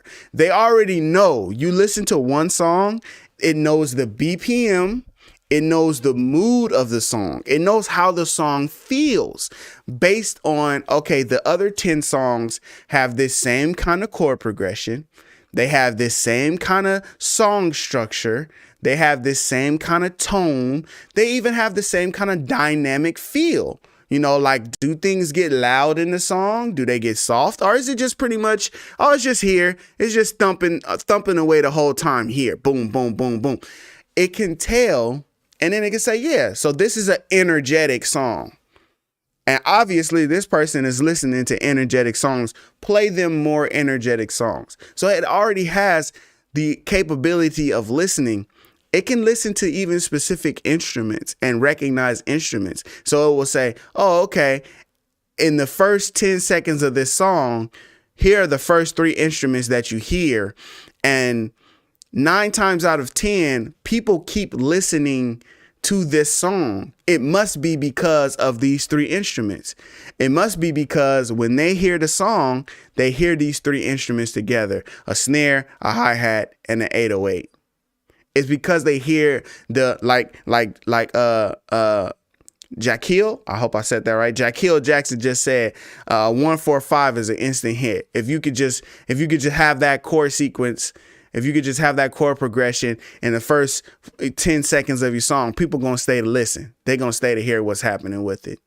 It's like the algorithm already has the capability to hear the music.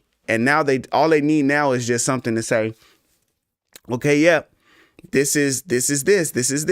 So it started with actual producers say, hey, I make sounds, I make beats. Some of my beats I'm not going to sell, but I like the melodies in those beats.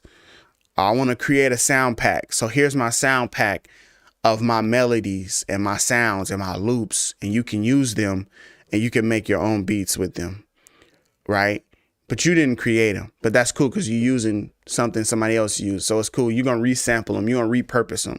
So that's cool. You're just going to do that.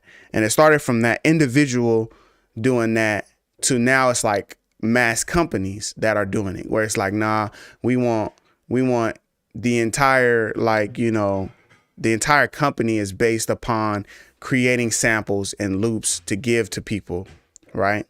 Jaquil, I think I said that right. So you were so close. Jaquil. Okay, now tell me if I'm saying it right, because I see the Jaquil. I don't even remember what I said now at first. So what I'm saying is, it went from an individual giving out sounds and samples to now full companies. That's what they do. Okay, we're going to collect sounds, melodies, loops, and then distribute. And then you guys do what you will with them. Even full vocals now. I've been trying to get my hands on AKAI, to get those vocals in, and I'm very close. But even full vocals. So now it's like, yeah, you could absolutely have an AKAI subscription. Not a person, but because of the database there, a computer could say, oh, okay, I could just easily put together these loops. Okay, this loop, this drum loop, this vocal loop, this loop, this loop, this loop, done, song done. Here's a song structure. Oh yeah, we know it needs to be softer in the beginning, intro, switch up, do a little switch up transition for the hook. Cool, go into the verse. Verse needs this kind of elements. It could be done. It could be done. So, and I remember I asked for BPM Create. I remember I was there with Reason and BPM Supreme and my guy Mars. I remember I asked him, what do you think about this? What do you think about, the fact that it's not going to be like real producers, real engineers, because we're just taking these samples, from other people, or we're just repurposing them, resampling them, taking these loops, these like pre-made loops, like if I was playing my piano and then somebody just took that loop and I just took that loop and somebody else took that loop and you didn't play that piano, you just found the loop. So now it's like, how do we feel about that? And his thing was like, look, it's happening. It's happening whether you want it to happen or not, whether you like it, agree with it. So you can be the little stubborn dude at the bar, like, yeah, I was, the greatest piano player and da da da da. And it's like, oh, okay, well, where your accolades, or where your money, where your check, where any of those things. I don't have any of those things, but I'm real great at doing this thing. I'm here for the art. And it's just like, So it's like get with it or get lost kind of thing. It's like the way of production is heading in that direction. So they already doing something similar with mixing and mastering just based upon the sound you're trying to produce. I've tried Lander. I tried Lander recently. I just basically dropped in, but it could tell, it was like listening. So it's like, oh, okay, this is an EDM. This is an EDM song. And it was like, oh, it has this, like it could tell like the different stuff in the song. So it was like, oh, okay, you need to boost this, boost that, whatever it did. So I'm listening to it. I'm like, okay, but then there was another time. You have to have a really good mix with those programs too, by the way. But there was another time I had a really bad mix. And I guess it was just like, let's just make it as loud as we can make it and then give it back to the guy. It was just like, we just gonna make it extra loud, boost the loud, stereo width, give it some stereo width, and that's a master. And it's just like, that's not a master. But yeah, it has the capabilities. You're exactly right, Mac. You're exactly right. AI is already baked into Photoshop. It's just a matter of time before they bake it into DAWs. Give it a couple years max. That's what I'm saying. That's exactly what I'm saying. That's exactly what I'm saying. And in some ways, there are already different things that have algorithms be built into it. Just like we were looking at, this beat map. This beat map is a algorithmic drummer, is what it says. It's not a loop. It's not a loop.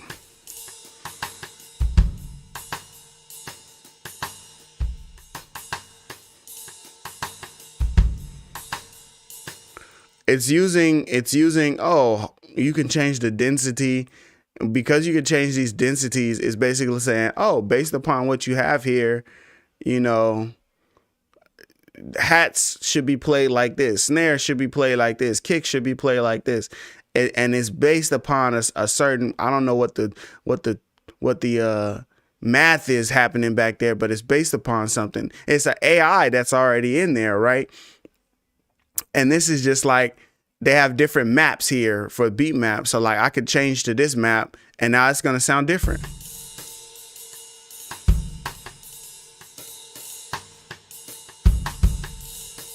Whereas before it sounded much more jazzy when I played it here.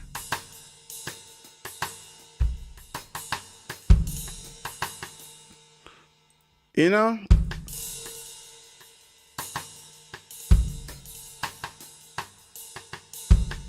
That's really more for like something else. So just the idea, like some of the AI is already there, but it's gonna get even more. Chord sequencer has its own, not really like AI, but it's kind of like AI because, like I said, I can choose that chord, and then it's telling me, oh, you should go here or here, or if you want to get weird, you can go here or here. But it's showing me the different options that I have. So I can start here.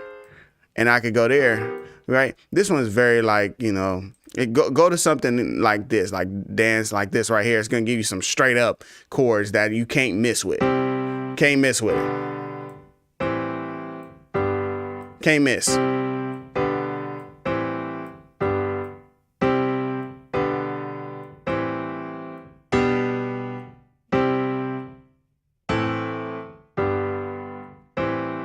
Can't miss. Let me go to another one.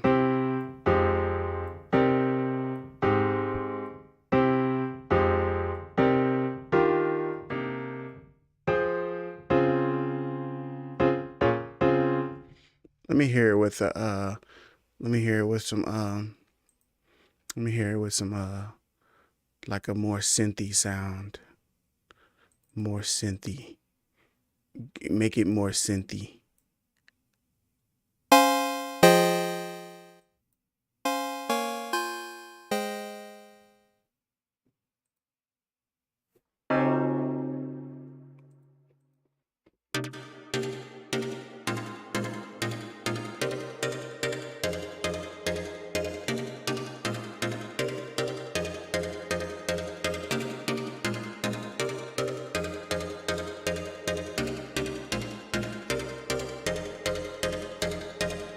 It's just adding in the AI to make it say, like, we have instruments here with these players. We have instruments, but it's like the next step, not the user clicking and choosing what patch to put there, but the computer picking and choosing which patches to use, which effects to use, which things to use. Then it's going to, it's something different. It's something different. Basically, they will destroy the, yeah, exactly. The online mastering software suites and stuff. Yeah, I'm on the fence as a sample-based musician. I love where the technology has gone. However, I will never forsake or downplay master instrumentalists who put the blood, sweat, and tears into the craft. It's really, hey, thanks a lot, King Willie. Appreciate you, man. It's really the difference between, like, you just can't. If somebody asked me before, they asked me, like, I said, how come you never sample? And it's hard to make the decision because it's basically like saying, like, I know I can say it was at one point in time in my life I was looking at certain artists. They were very popular though. They were actually making like a lot of music. But I know that it was a certain time where I was looking at them and like they would have issues with sample clearance. So they say, oh, we have this wonderful, amazing song, but we can't get sample clearance. And I'm just like, man, like, you can't get sample clearance. Like, well, that's whack. Like, you should probably just make your own music. Like, but it was like this idea of like, well, the music won't sound as good if we're not borrowing from this thing that was already good.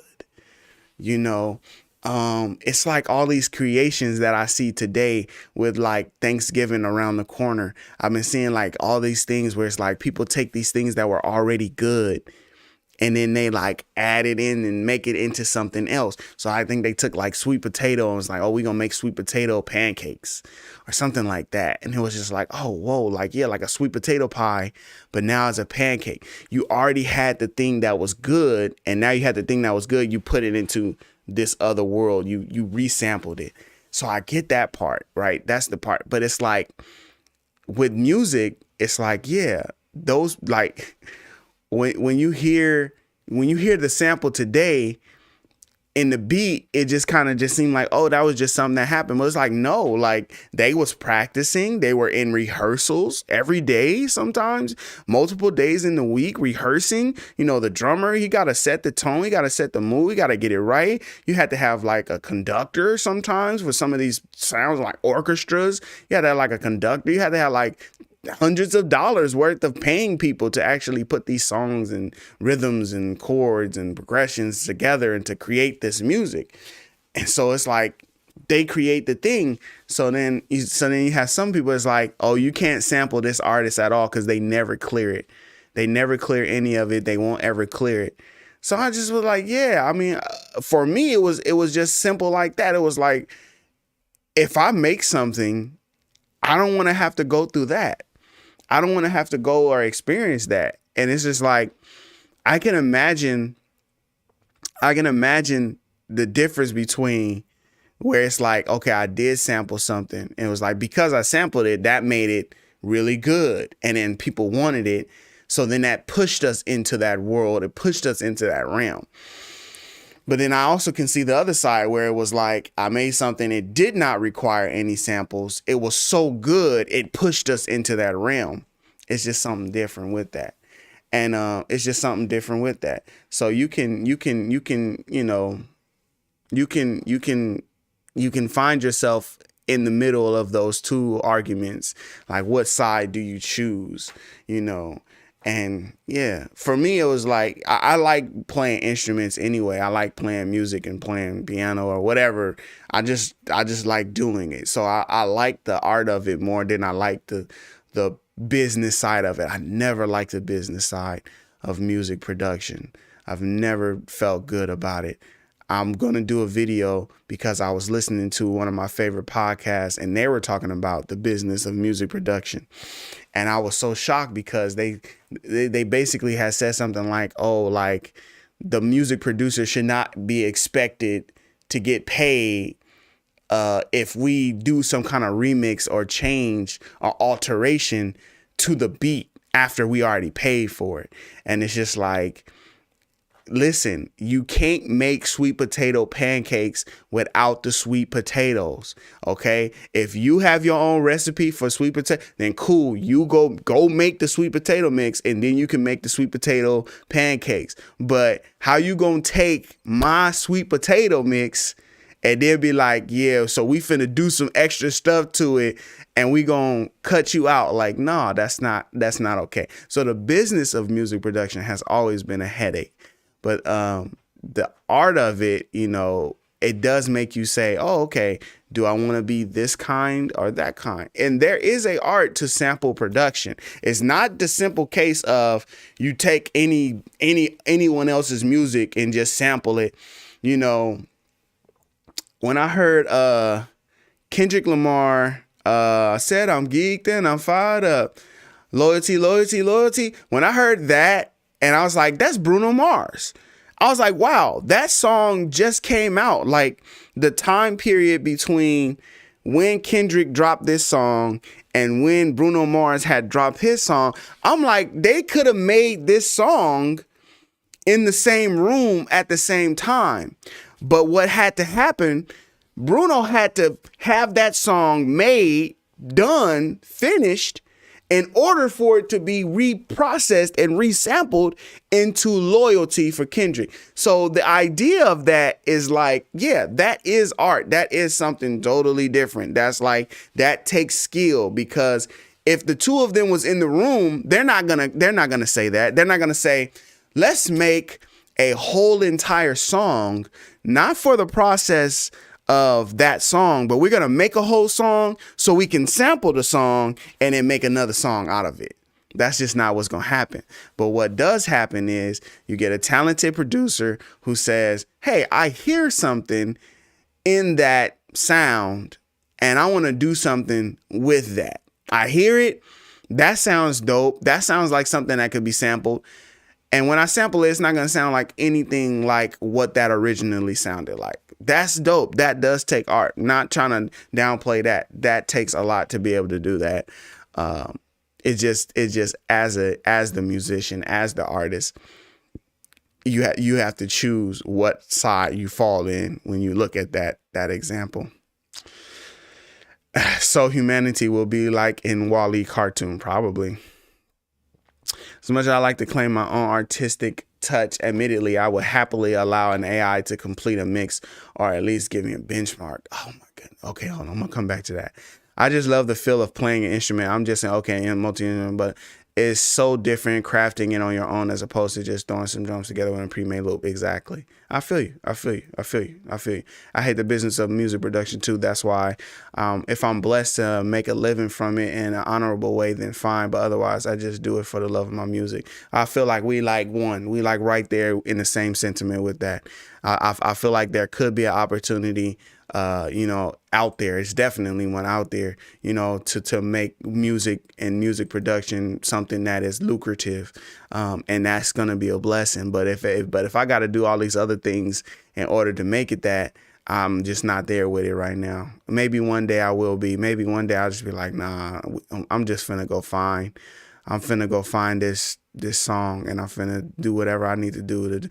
Maybe one day. For now, it's like, nah, I really just enjoy this and I'm happy with what I'm making. So the thing I wanted to come back to was about the mixing. Mixing, it's just, isn't it so weird that everything in music is like its own little vein of complexity. Everything about it is its own little vein of complexity, because we were just talking about all that stuff about beat making, sampling, all that type stuff, and mixing and mastering, for that matter, is an art in itself as well. You could have somebody make a beat and give them the option of which engineer they want to mix it. And without saying a word, like right now, you're probably thinking of 5 or 6 different engineers. But just that part, if you pick this engineer, it's probably going to sound like this. If you pick this engineer, it's probably going to sound like that.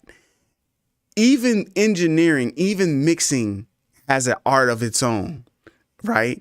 So how they will choose to make the kick sound or the snare sound or the piano sound, all of those flavors matter, right? Guru versus Dr. Dre versus engineers. I can't think his brand is Engine Ears. I just can't think of his name right now. He's Kendrick's engineer. Oh man, I can't think of his name. I know this dude too. I'm supposed to remember his name. But just that idea, right? Dr. Dre, Guru, right? Who's Dr. Dre produced for? Eminem, Snoop Dogg, 50 Cent. Who's Guru producing for? Jay-Z, Rockefeller, and all these things, right? So different engineers have different ears, and they have different, mixed by Ali. Thank you, King Willie. All 3 of them, 3 different engineers, and based on the music you've heard them mix, could you give them parameters and say, hey, I want it to sound like this, sound like this, sound like this? Yes, all 3 of them could do exactly what you asked them to do. But if you just gave them your track and was like, hey, can you mix this and make it sound good? You're going to get 3 different mixes, because Dre has his own style of mixing. Mixed by Ali has his own style of mixing. Guru has his own style of mixing. It's an art. In comic books, I love how I have all these little analogies that fit. In comic books, you have the it's like, I don't know the names, but it's like an inker or something like that. It's like the change from a pencil drawing of the comic to adding the ink, right? To adding like the marker, the darker shaded parts, and then giving it the color. Those two people work together, and the cartoonist, the comic artist that starts with the pencil and he starts with the basic understanding of this is what the comic is supposed to look like. He has an understanding, and based upon what inker he gives it to, that comic can look totally different. So most times it's a team. It's like a duo in the comic book world. It's like a team. It's a duo. You have the person that has the first, idea. They shape everything. They draw everything out on pencil. Then you have the inker. They come through. They do the color. They do the ink. They make it all come together. They make it look like a comic book. That's what I'm talking about. It's the same thing with music. So when you said, hey, what if you could make the beat, but then the computer will mix it for you? It's like the same thing.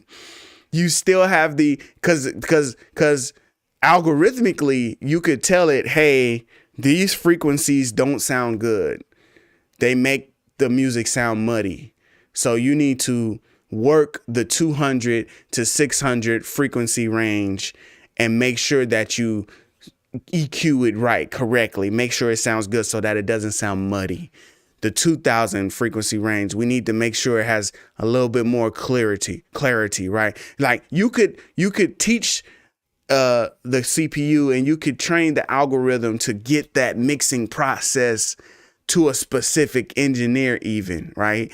Like this style, like their kicks always hit harder. Their hi-hats are always a little bit crispier, right? Whatever the case is in terms of the different ways that different engineers mix their tracks.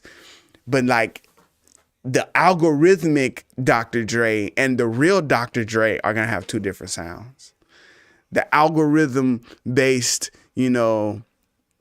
mixed by Ali is going to have a totally different sound than Ali, because it's technology. It's not the real thing. It's not the soul. Mixed by Ali is going to hear something and say, that shouldn't be there. We're going to change the snare. Like this snare was good, but we're going to actually just change the snare. We're not going to EQ the snare. We're not going to compress the snare. We're just going to use a whole different snare. Only he's going to have that in his head and in his ear to be like, yeah, that's a decision that we need to make. That's the soul that we're talking about when it comes to this computer-based music creation and stuff.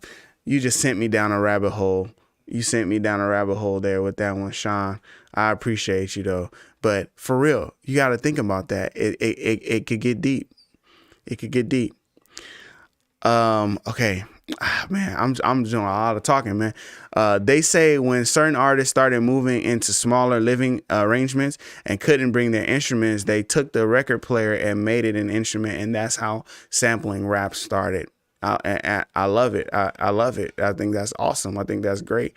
I think that's awesome. I think that's great. I only push back with sampling because you could take someone's entire, what is the example that I had? There's so many songs where it's like, hey, that's that person's song. They just added an 808 to it. I can't. That don't feel right to me. That feel icky. That make my stomach hurt. Like, oh yeah, that's the whole entire song. They didn't change nothing else. They put the record on, they sampled it, and they added a clap to it, and then somebody rapped over it. Like what? Like wait, what's it? That's cool as long as you say, as long as you're not saying I'm a music producer or a beat maker. Like I don't know, because you just took the entire song and then that's a remix. Like that's not. I'm gonna go somewhere else before somebody get offended. I don't want to offend nobody, but thank you for letting me know it's mixed by Ali. I couldn't think of his name. You can and probably shouldn't mix the chronic the same way you'd mix 36 chambers. Exactly. What's up, J Hart? Good afternoon to you as well, my brother. Good afternoon to you as well. Okay, so I said that too, though. I said I was more like Ben. What's up? Good to hang out with you too. I said I was more like podcast oriented. I can't front. When I just loop something, I feel like I cheated. But when I chop and arrange the sample, I feel more accomplished. I feel you. You know what? Sometimes I'll make stuff like this, like I was working on this, right? Let's go back into Reason. I've been doing enough talking. I'll make something. Not that, because that's our little fake jazz that we just made.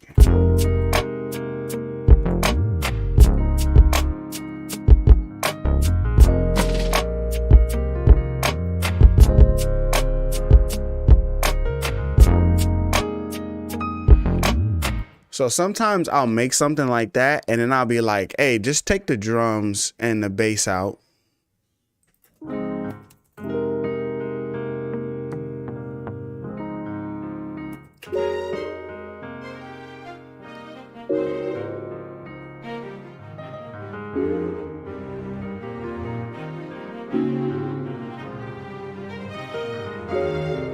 So I'll be like, oh, just take the drums out real quick and make that a loop, right? So we say in a while loop. It's just like, oh yeah, make that a loop. And almost like as a challenge to myself, I guess, or almost just as a way to say, hey, I want to like make something like this, or I want to make something that is sample based, but I don't want to use someone else's sample. So you do stuff like that and you say, oh, I'm gonna make my own sample.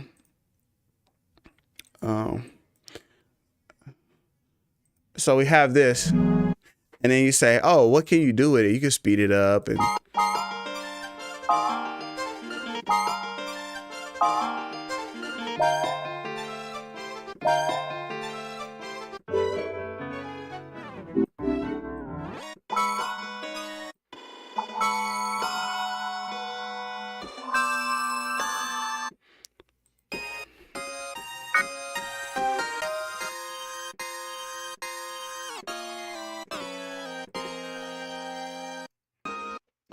now we got all these little sample chops.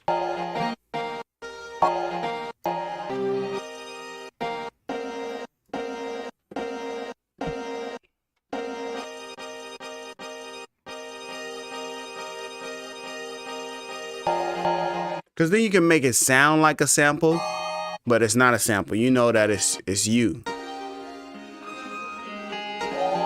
You know that it's you, so it's like.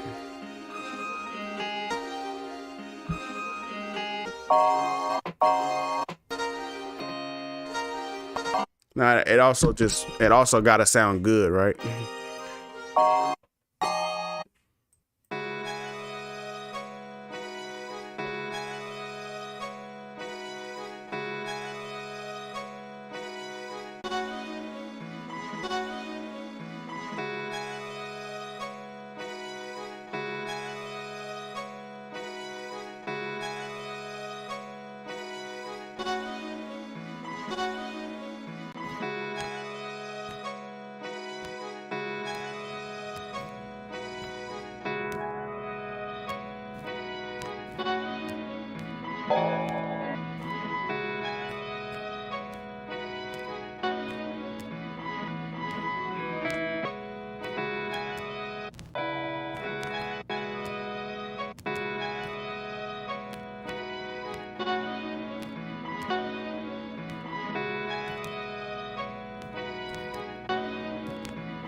a lot of like, so you get it. I get it. I understand why, you know, it's done, because there's so, like, from that, like we was working on something earlier, but like this has so much potential.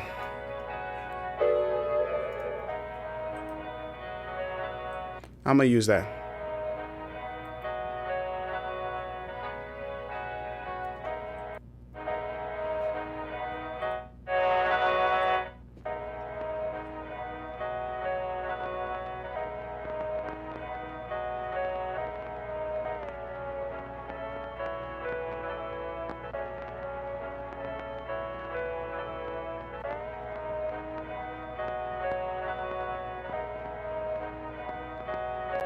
You know what I'm saying?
And let's go with this one. Let's go back. Let's but I don't want to do. I want to do like I don't want to do a I don't want to do what I normally would do.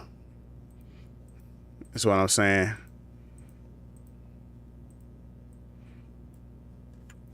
Bounce, clip, and reverse it. Got some ideas up in this thing. Oh.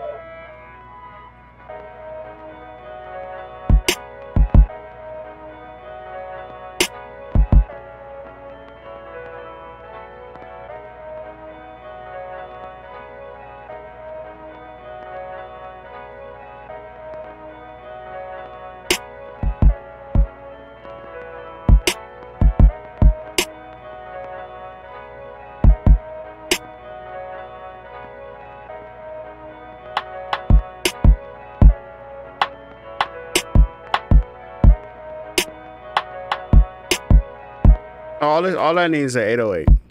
All I would need is an 808. We done. I wouldn't do nothing else to it. I would mix it and go home. That's what I would do. Mix it and then go home.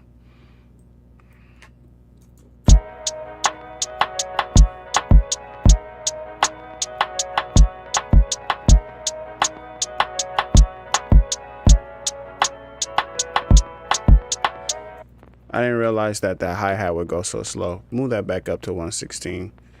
Move this over here.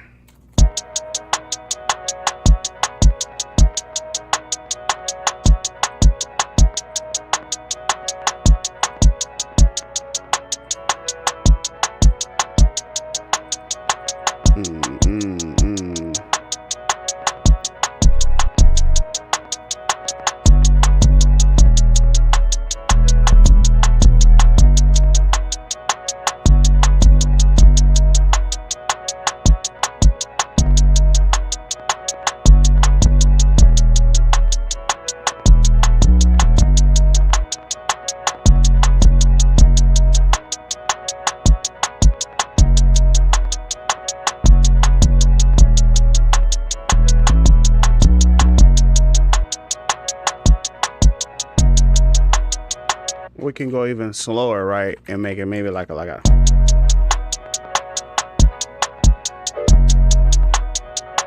No, the other tempo.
But see, like, so like, sample clearance fee $0.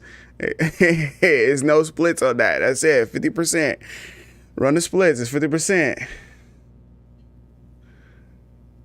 Run that. Run the splits. Run the splits. It's 50%. Run it. Oh, it's clear the sample with who? Hey, that's dope. What sample is that? Nothing. Me. And I'm not trying to say like, oh, like this is super dope. I'm just saying like sometimes this is what you do to kind of like challenge yourself, or kind of like, oh, I want to go into this kind of lane.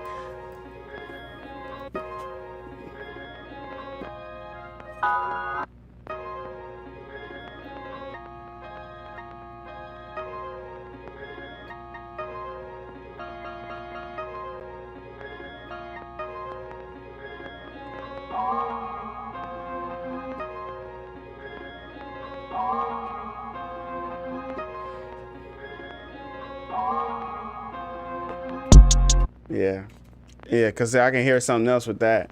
But, like, you know, that's a cool little sample chop, like a little something to, like, you know, play around with, you know, that style of doing something.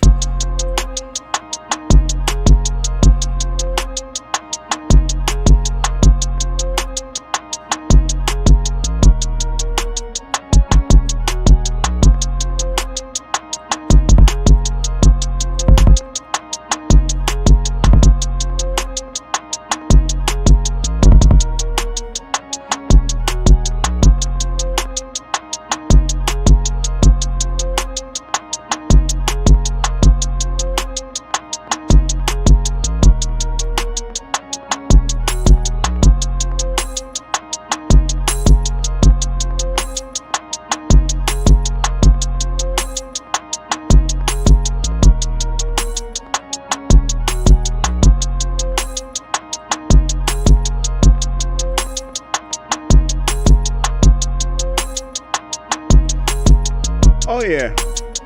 Oh, we had to save it. Oh, we had to save it because we too many times I messed that up. I won't save it. I won't save it, but I saved that one. I definitely saved that one.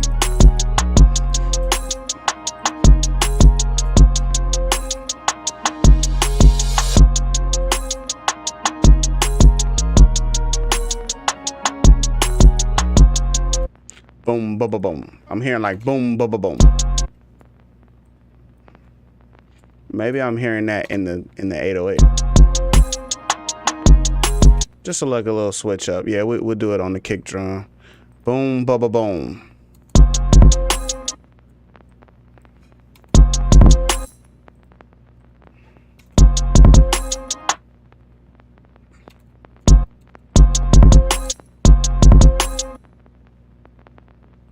Boom.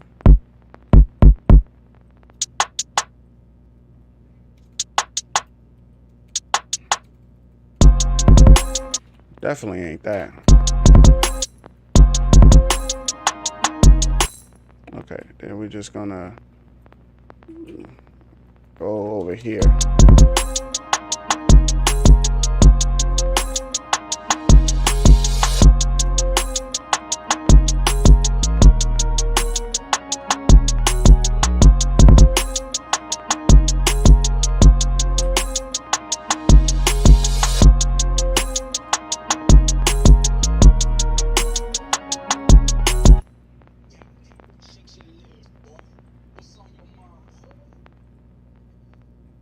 I need some vocals.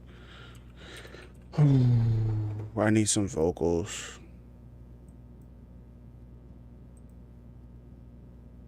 So that'd be the thing, right? It'd be like the thing be like, oh, okay, yeah, like. But I'm down for calling somebody and being like, hey, come sing something for me. Or something like that. Every time I try to do, I'm not even gonna do it. I'm not gonna torture myself with that. I'm not gonna do it.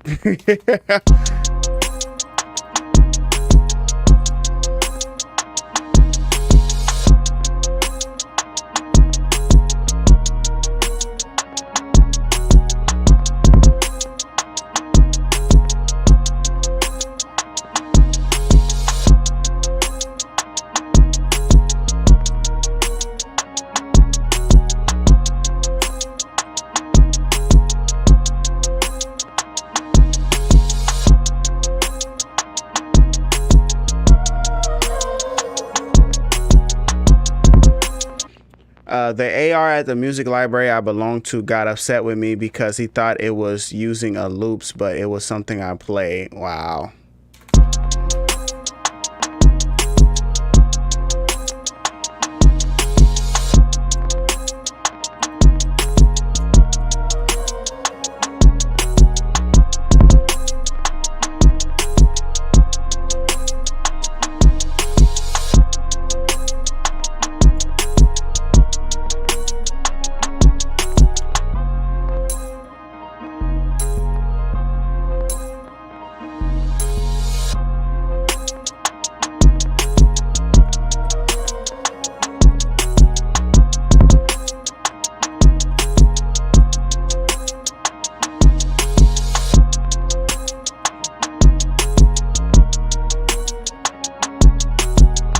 I'm gonna do like 4 of these with this sample because I heard something else I like. It was this one. I'm gonna do something with that next.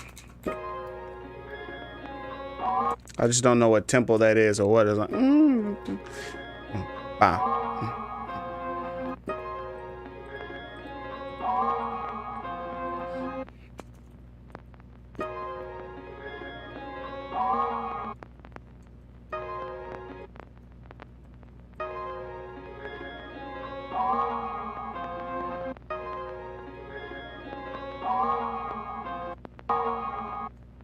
Okay, we can split it up.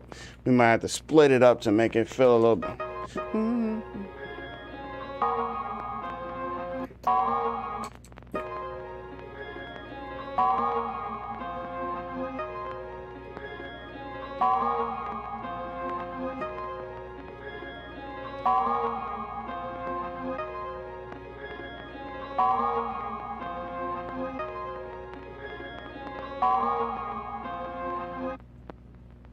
I don't know how that Rhodes.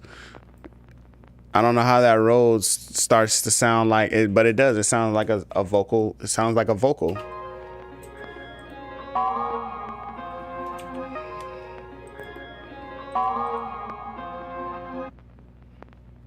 I like it. I like it a lot.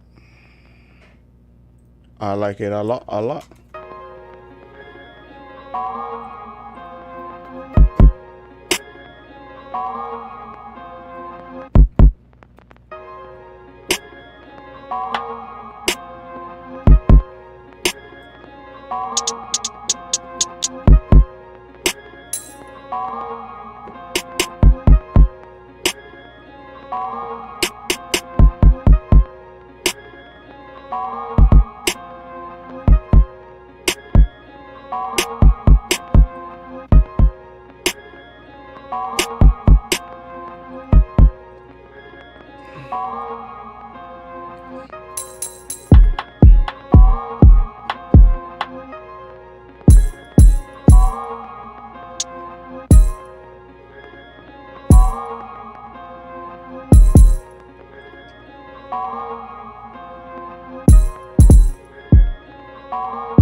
Give me a different hi-hat. Give me a different hi-hat.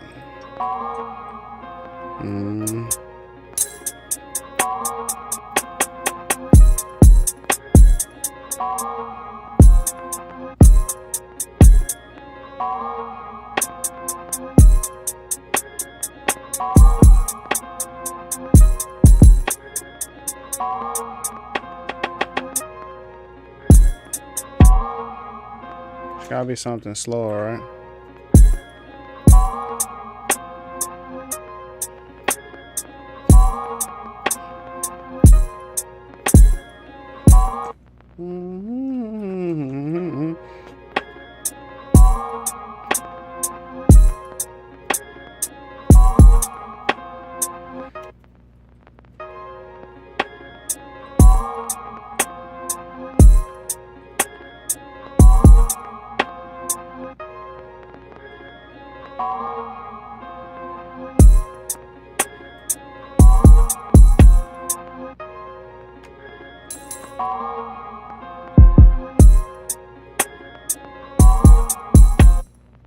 Boom, boom, boom, boom. Okay. So,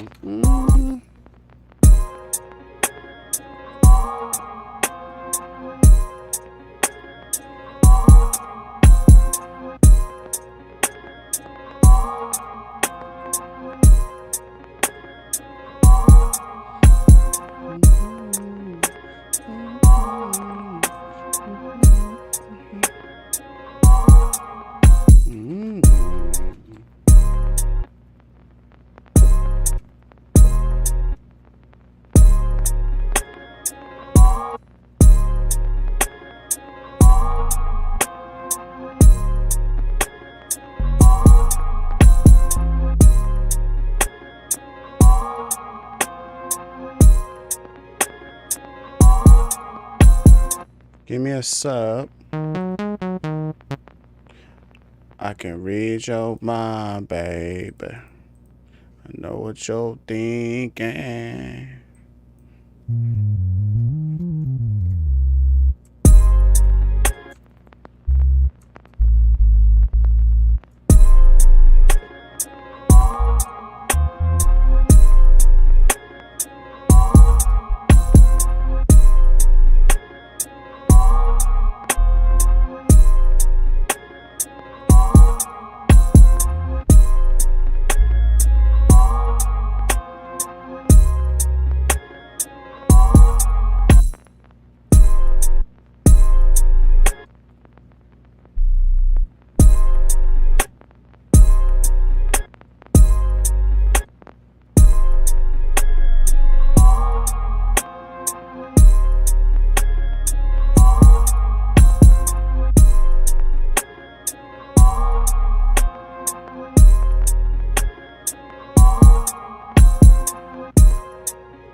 dum dum dum dum dum dum dum dum dum.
Nope, I haven't had any issues.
You know what, Bowman, you might be having an issue with your this setting right here. This is something that I noticed recently that I had to change. And I don't know which update, was the problem. But I also had a issue with some issues. So especially with like the control panel where you look at like the memory usage. Like my memory usage had never been like that before. But I also saw this on Facebook as well of some of the issues. I don't know if it was, I don't know, because I had the same issue last night and I had already updated it and everything. But what I was noticing was this max audio threads. I had this set to like 15 and it was like jumping this thing all the way up to my memory for sure. It was jumping it all the way up to like 100%. And like I've never had that issue before. And like, so like right now, for example, I'm running Reason and I'm running a stream and I'm running another browser to check the stream. Like it's all kind of stuff happening. So like I never had that issue before. So that could be an issue. I don't know, but I noticed it was for me. So I turned it down to 8 and I just like kept doing different numbers until I found one where it stopped doing it. Cause it was just like, I don't know why it's doing that. Kind of weird, but yeah. Hey, Chris. Hi, Nikita. Been some time since I've been meaning to say hi. Keep up the great videos. You're fun to watch. Hey, I appreciate that. I would. If you're having issues, check I would do both. I would do your task manager and check your task and see, because it could be Reason that has a bunch of, it could be Reason causing it, but it could also be something else that your computer is running. But like, yeah, check that and see if Reason is jumping up with the percentage of your CPU or of your either of your CPU or on your memory, that could be an issue.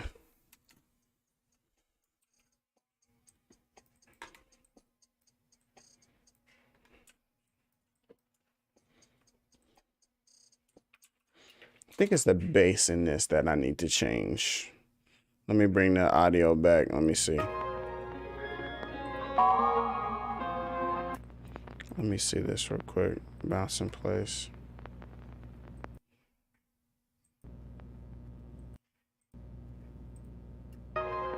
It didn't bounce it.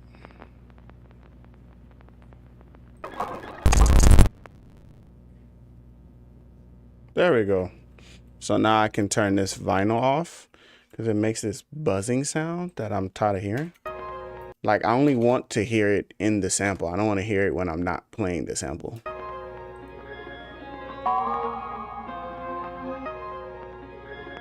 That actually might be too much.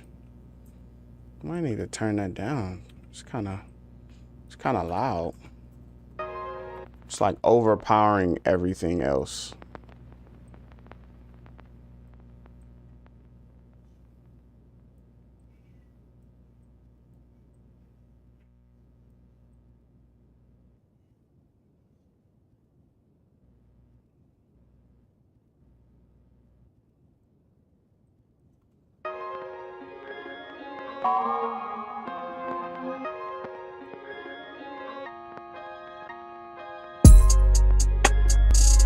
Now, I like this.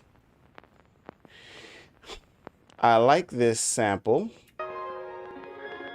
or this loop, whatever you want to call it, but I don't like everything else. I don't want that.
I'm doing a little dance that I'm not gonna let y'all see what it is.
said no. What's up, Holla Sounds?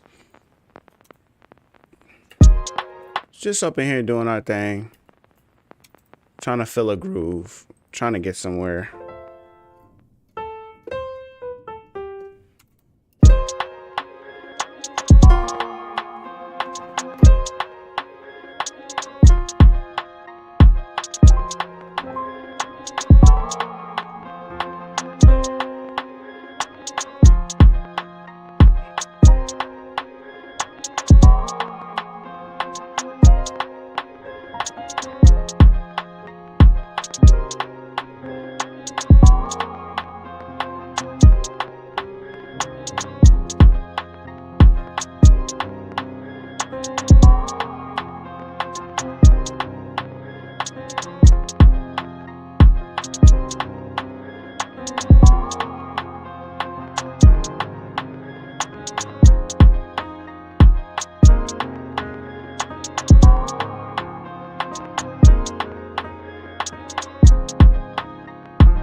Something more on the softer side, actually, not like I was going more Afrobeat.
That ain't what I played first.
Hmm.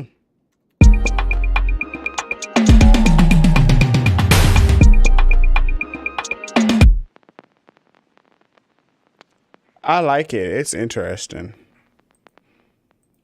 Okay, let's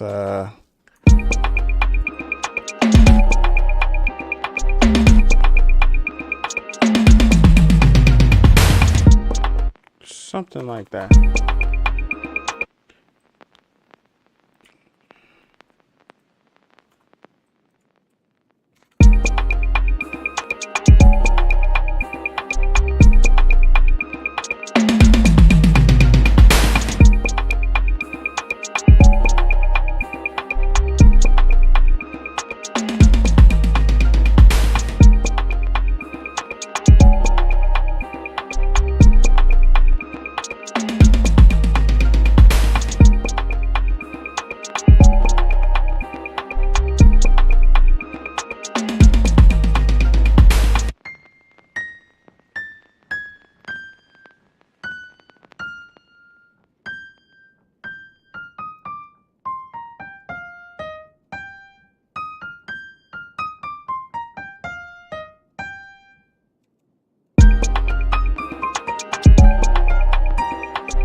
Okay, let me hear snow cone one more time.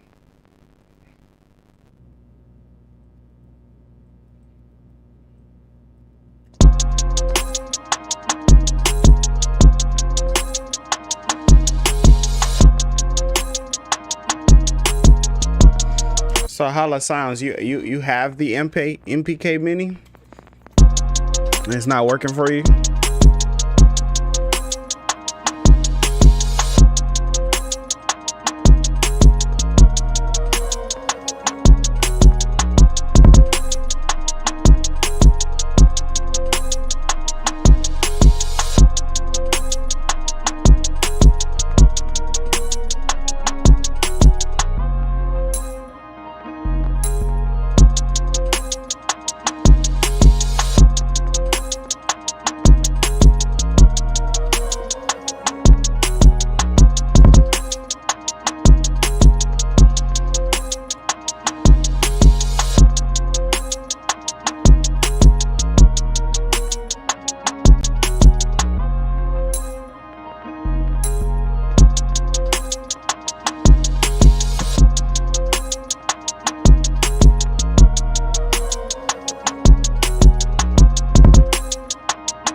Hmm.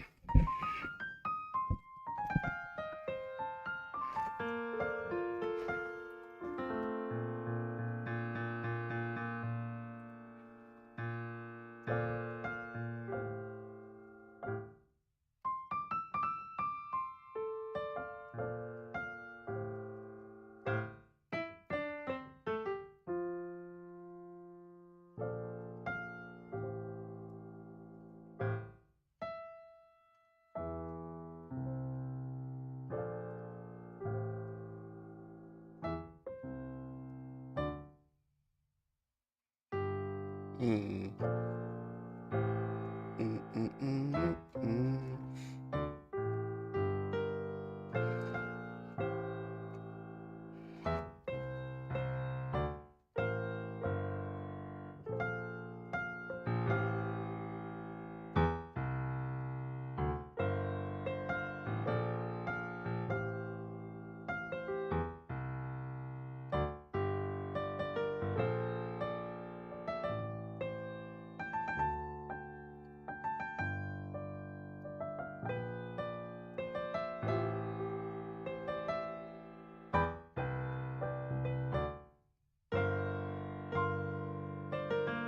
That's not really the vibe that I'm going for at all.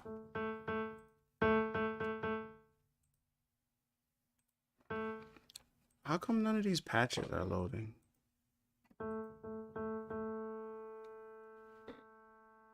Browse patches.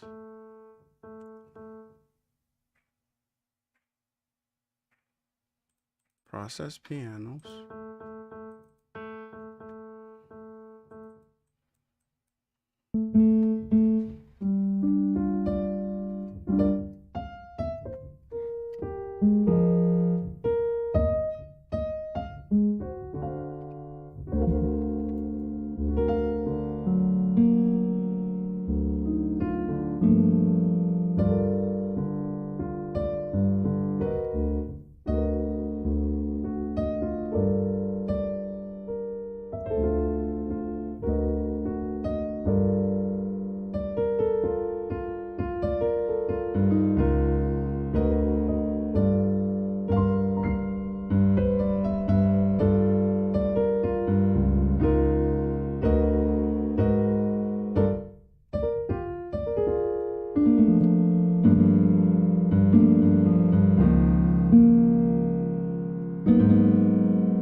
like something about that piano.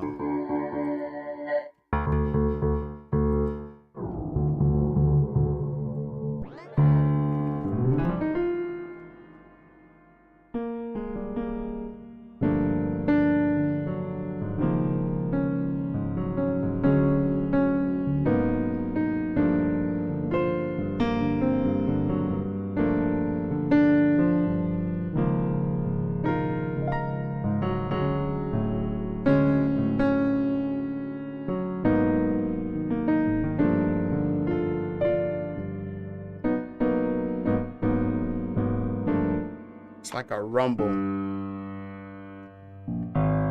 It's like a bass. It's like a bass with this piano right here. It's like a crazy bass. So G, D flat. I think that.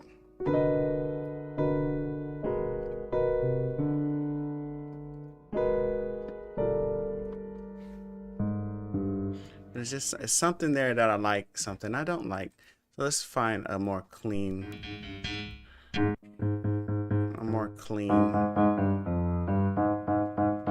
I'm using processed pianos.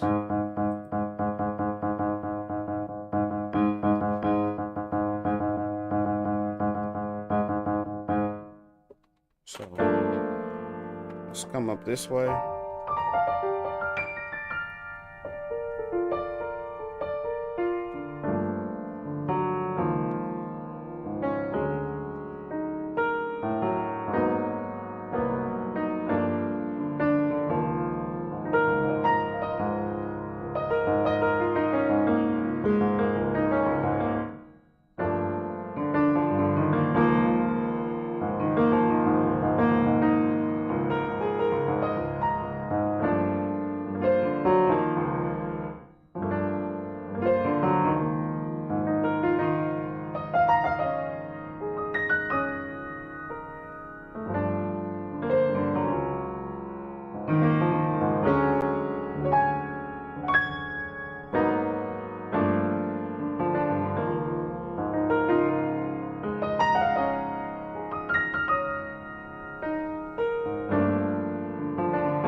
Because that's not the right one you're supposed to play.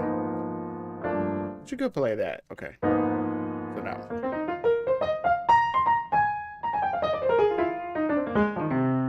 Okay, so we're gonna go da da da da da da. Da da da da da da da da da da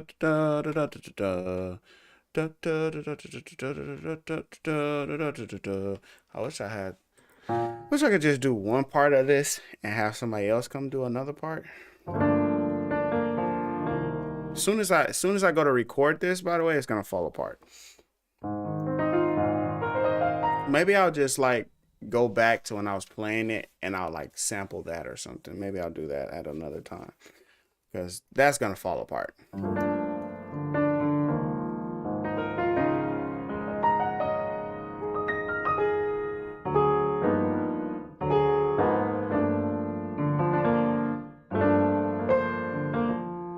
It already fell apart.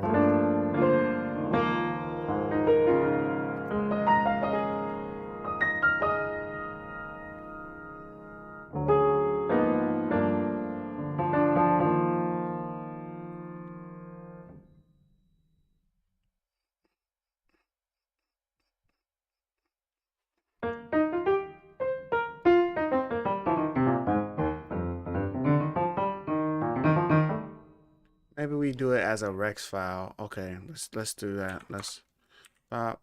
And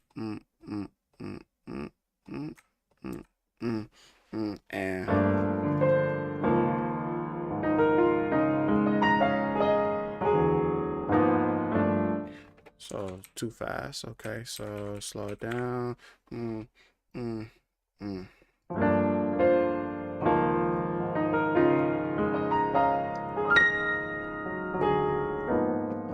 And then we just gotta come back for the turnaround. All right,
okay, so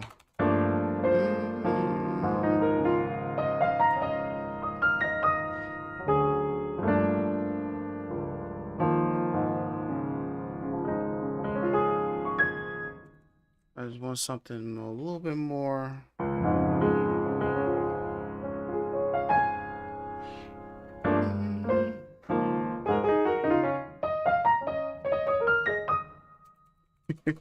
What's happening?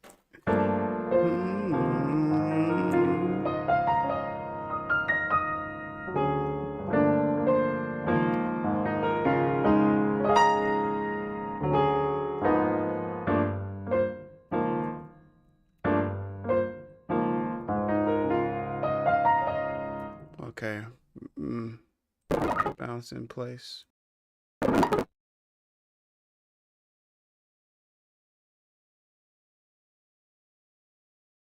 I muted the wrong thing. I muted my voice. I was supposed to mute the other thing. Sorry. Anyway, so we got our bounce. Okay, now let's just do the slice edit. Slice. Combine these. Slice edit.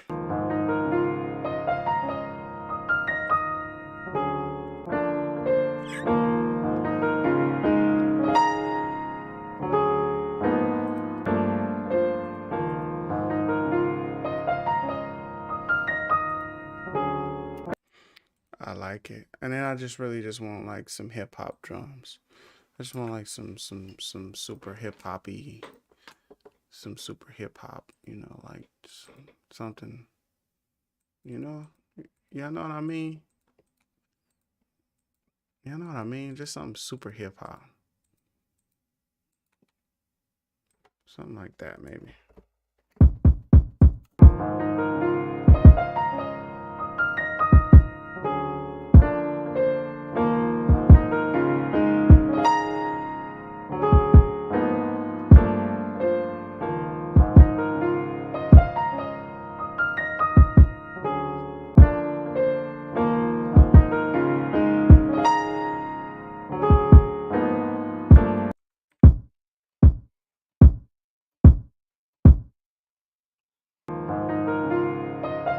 What happened?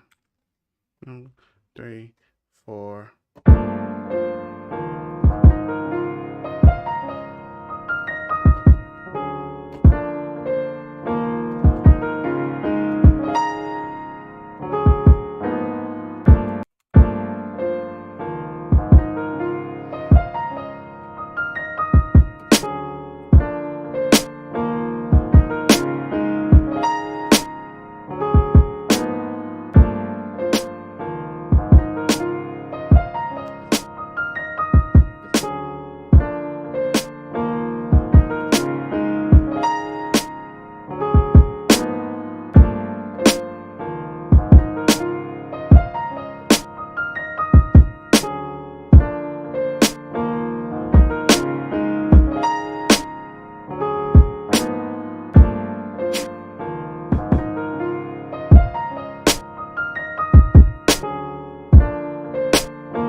What y'all think? I don't know.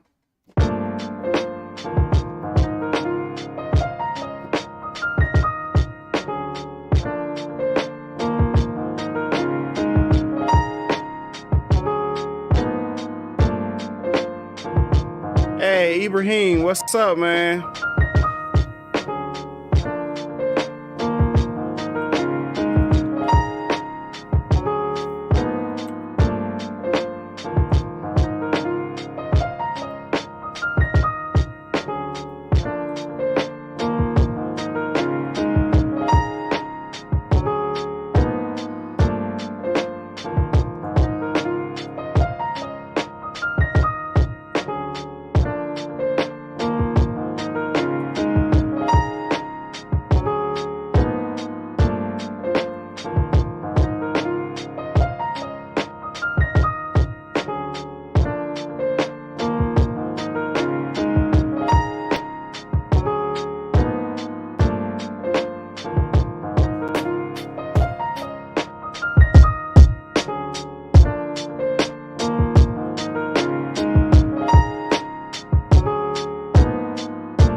What genre is this? Somebody help me. I don't know what genre this is. Somebody else tell me what it is. I don't know. So if you say it, then I'll believe y'all. I don't know. So we win.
So there's a way that I can darken this a little bit more.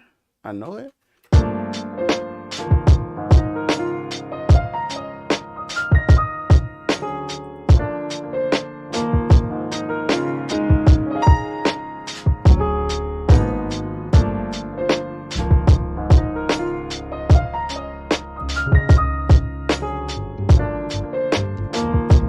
I should just make beats just like this. I should just make beats just like this, just only this, just some dope piano, drums, and bass. I just make beats just like this. I should just make beats like this. 90s hip hop jazz. I should just make just beats like this. That's what I should do. This be all over the place. This is when this is a feel good. This feel good. This feels good. I'm looking like someone's gonna come in with like a trumpet or like a like somebody's gonna come in and like, you know, just like start playing it. Something crazy.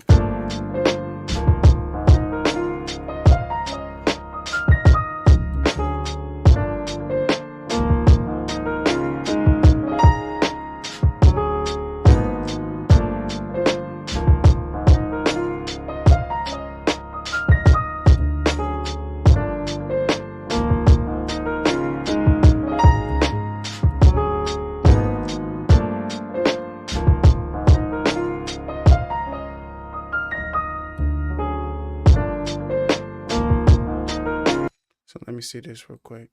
So like, I like it. I think it's cool. Let me see. I wanna load it in as a Rex. I just wanna load it in as a Rex and like play the chop.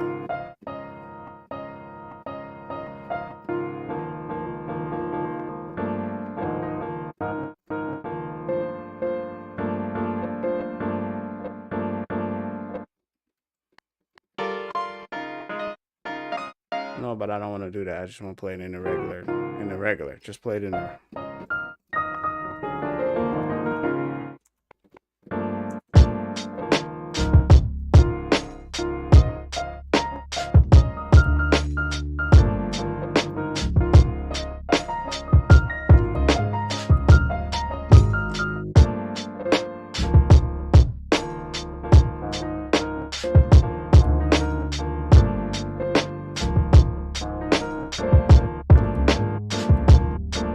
Hey Ben, appreciate you for coming through, man. Take care.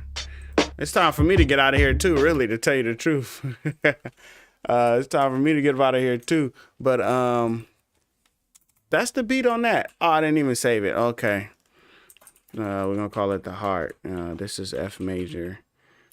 Some jazzy stuff. Some jazzy BPM.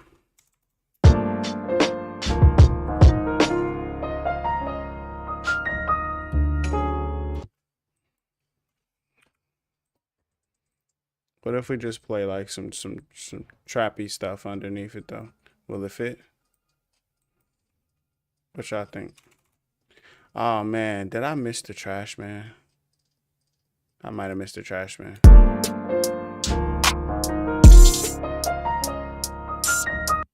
I might have missed the trash man.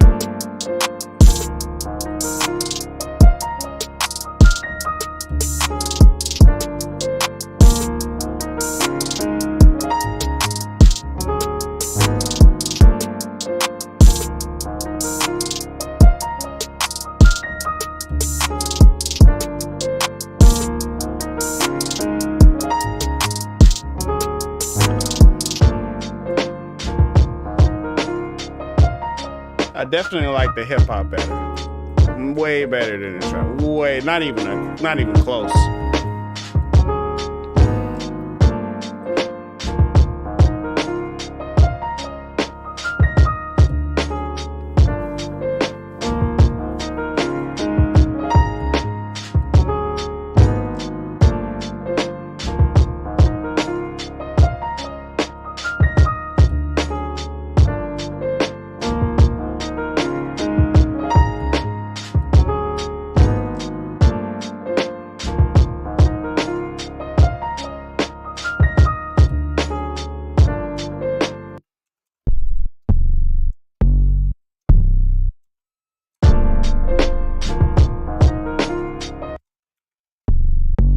A little 808 drop or something.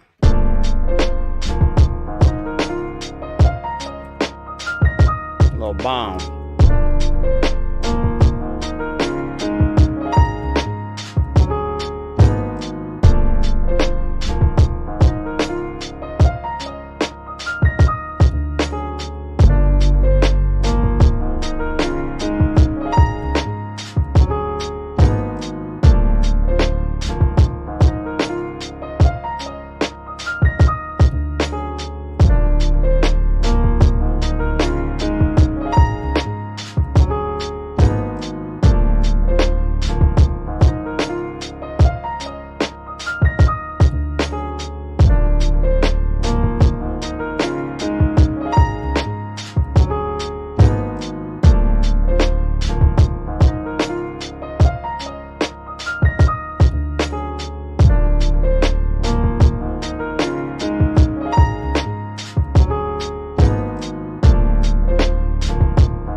Reason's dope.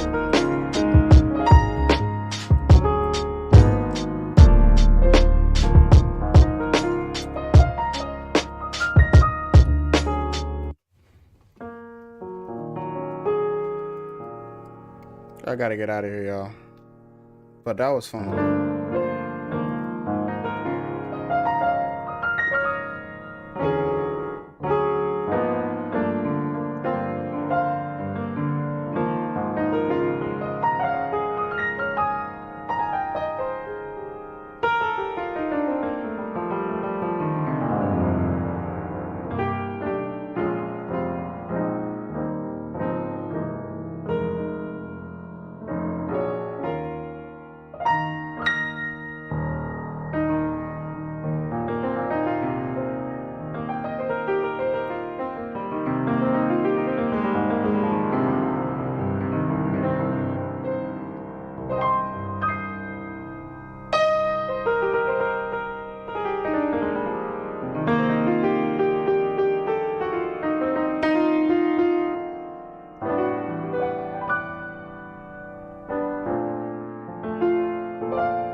Ah.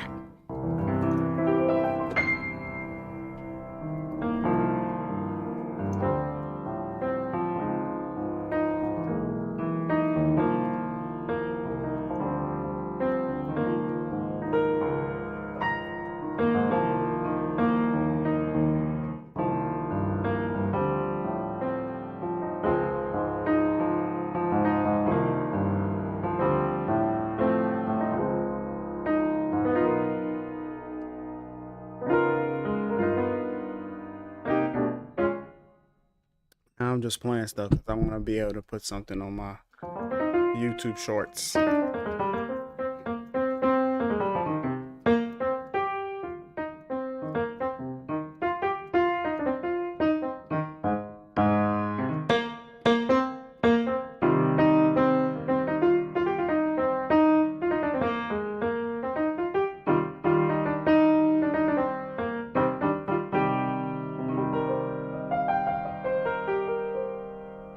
Hey man, before we head out, besides experiences, what would be a great book to start with for going deep with mixing? That's a good question, and I don't have an answer for you. Like for a book, I don't have an answer for you for a book. I don't have an answer for you for a book. If you find one, let me have one. Of course, you can always look on Amazon. You can find some stuff for a book on mixing, but nah, I couldn't say I had one for you.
Man, I hope you guys have enjoyed the stream, man. I have enjoyed you. I appreciate y'all for coming through, man. It's been a lot of fun.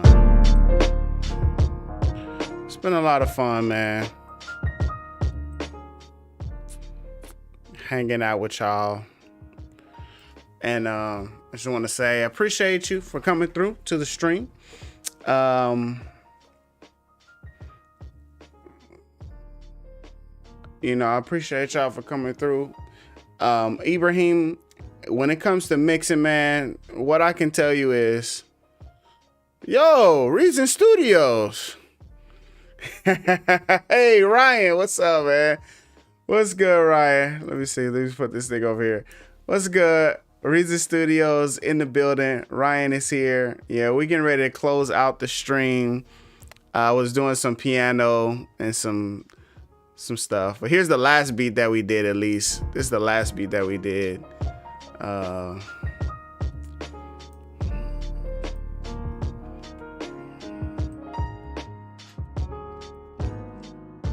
Some real jazzy. Was playing some piano, had some fun on the piano. You know, that's how we typically do it. Appreciate you very much. But yes, we are closing out here at 2:00. Appreciate you guys. We definitely had a channel member come through. Nikita, thank you. Appreciate you. We had a new channel member on the stream today. Definitely want to say shout out to you. We appreciate you for joining our membership. Dope to be able to say Reasonstudios came through to the stream today. But we had a lot of good people come through to the stream as well. So we had Chill Mode, Chris Joshua, the Mac Eastlands, A Major Keys, Jaquil Jackson, Ivan Velez, A Major Keys, and our new member here, the Mac Eastlands. For sure, super dope. Glad to have you as an avid reader. New channel. My wife Tasia came through. Pat Webb, BA Mac. We had a nice conversation about what we think is gonna happen in the future in terms of artificial intelligence and music. Will a piano be able to play, you know, and come up with what I just played, you know, for the beat? Probably play it better. Who knows? But definitely was looking at that as well. B scale. And I think I'm gonna like edit that little section of conversation I was having and probably like repost it too, because like I was like mad hype with that. Like I was like really interested and excited about that conversation. Sean Early Beats, King Willie, my brother, Jay Hart, Sasha also came through, JR, Nikita, Holla Sounds, Ben Bowman, Ibrahim, my good people, man, my good people. Raging Oracle, here he has some questions, but we getting out of here.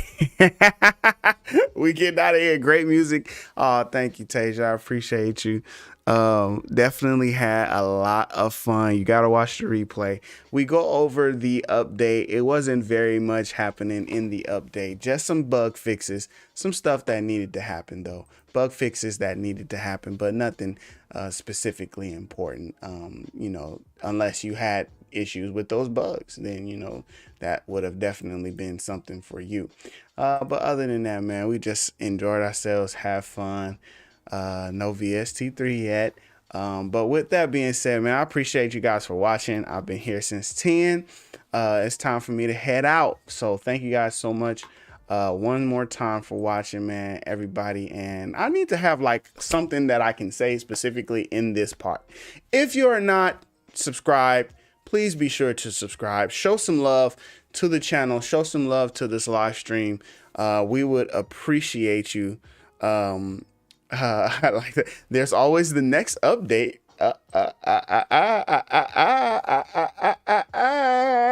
Maybe, who knows? But nonetheless, man, I'm gonna get out of here before y'all start having something to say. I'm gonna get up out of here before y'all turn up. So more videos coming to the channel. more patches, more drum kits if you guys are not channel members. If you're still looking for tutorials or help with music production, piano, anything that you need help with in terms of music, go to my website, chrisreedbeats.com. You can sign up for a one-on-one session with me. Ibrahim, he signed up for a session. He knows what's up. He knows we was up in there. Chris Joshua also was in there. He came through to the stream today. He was glad for the information I helped him out with. So for sure, come through if you are looking for any help. We have some one-on-one help that we can give you there. Other than that, man, peace, love, and all that good energy, man. Until the next time, you guys take care. Peace. Later.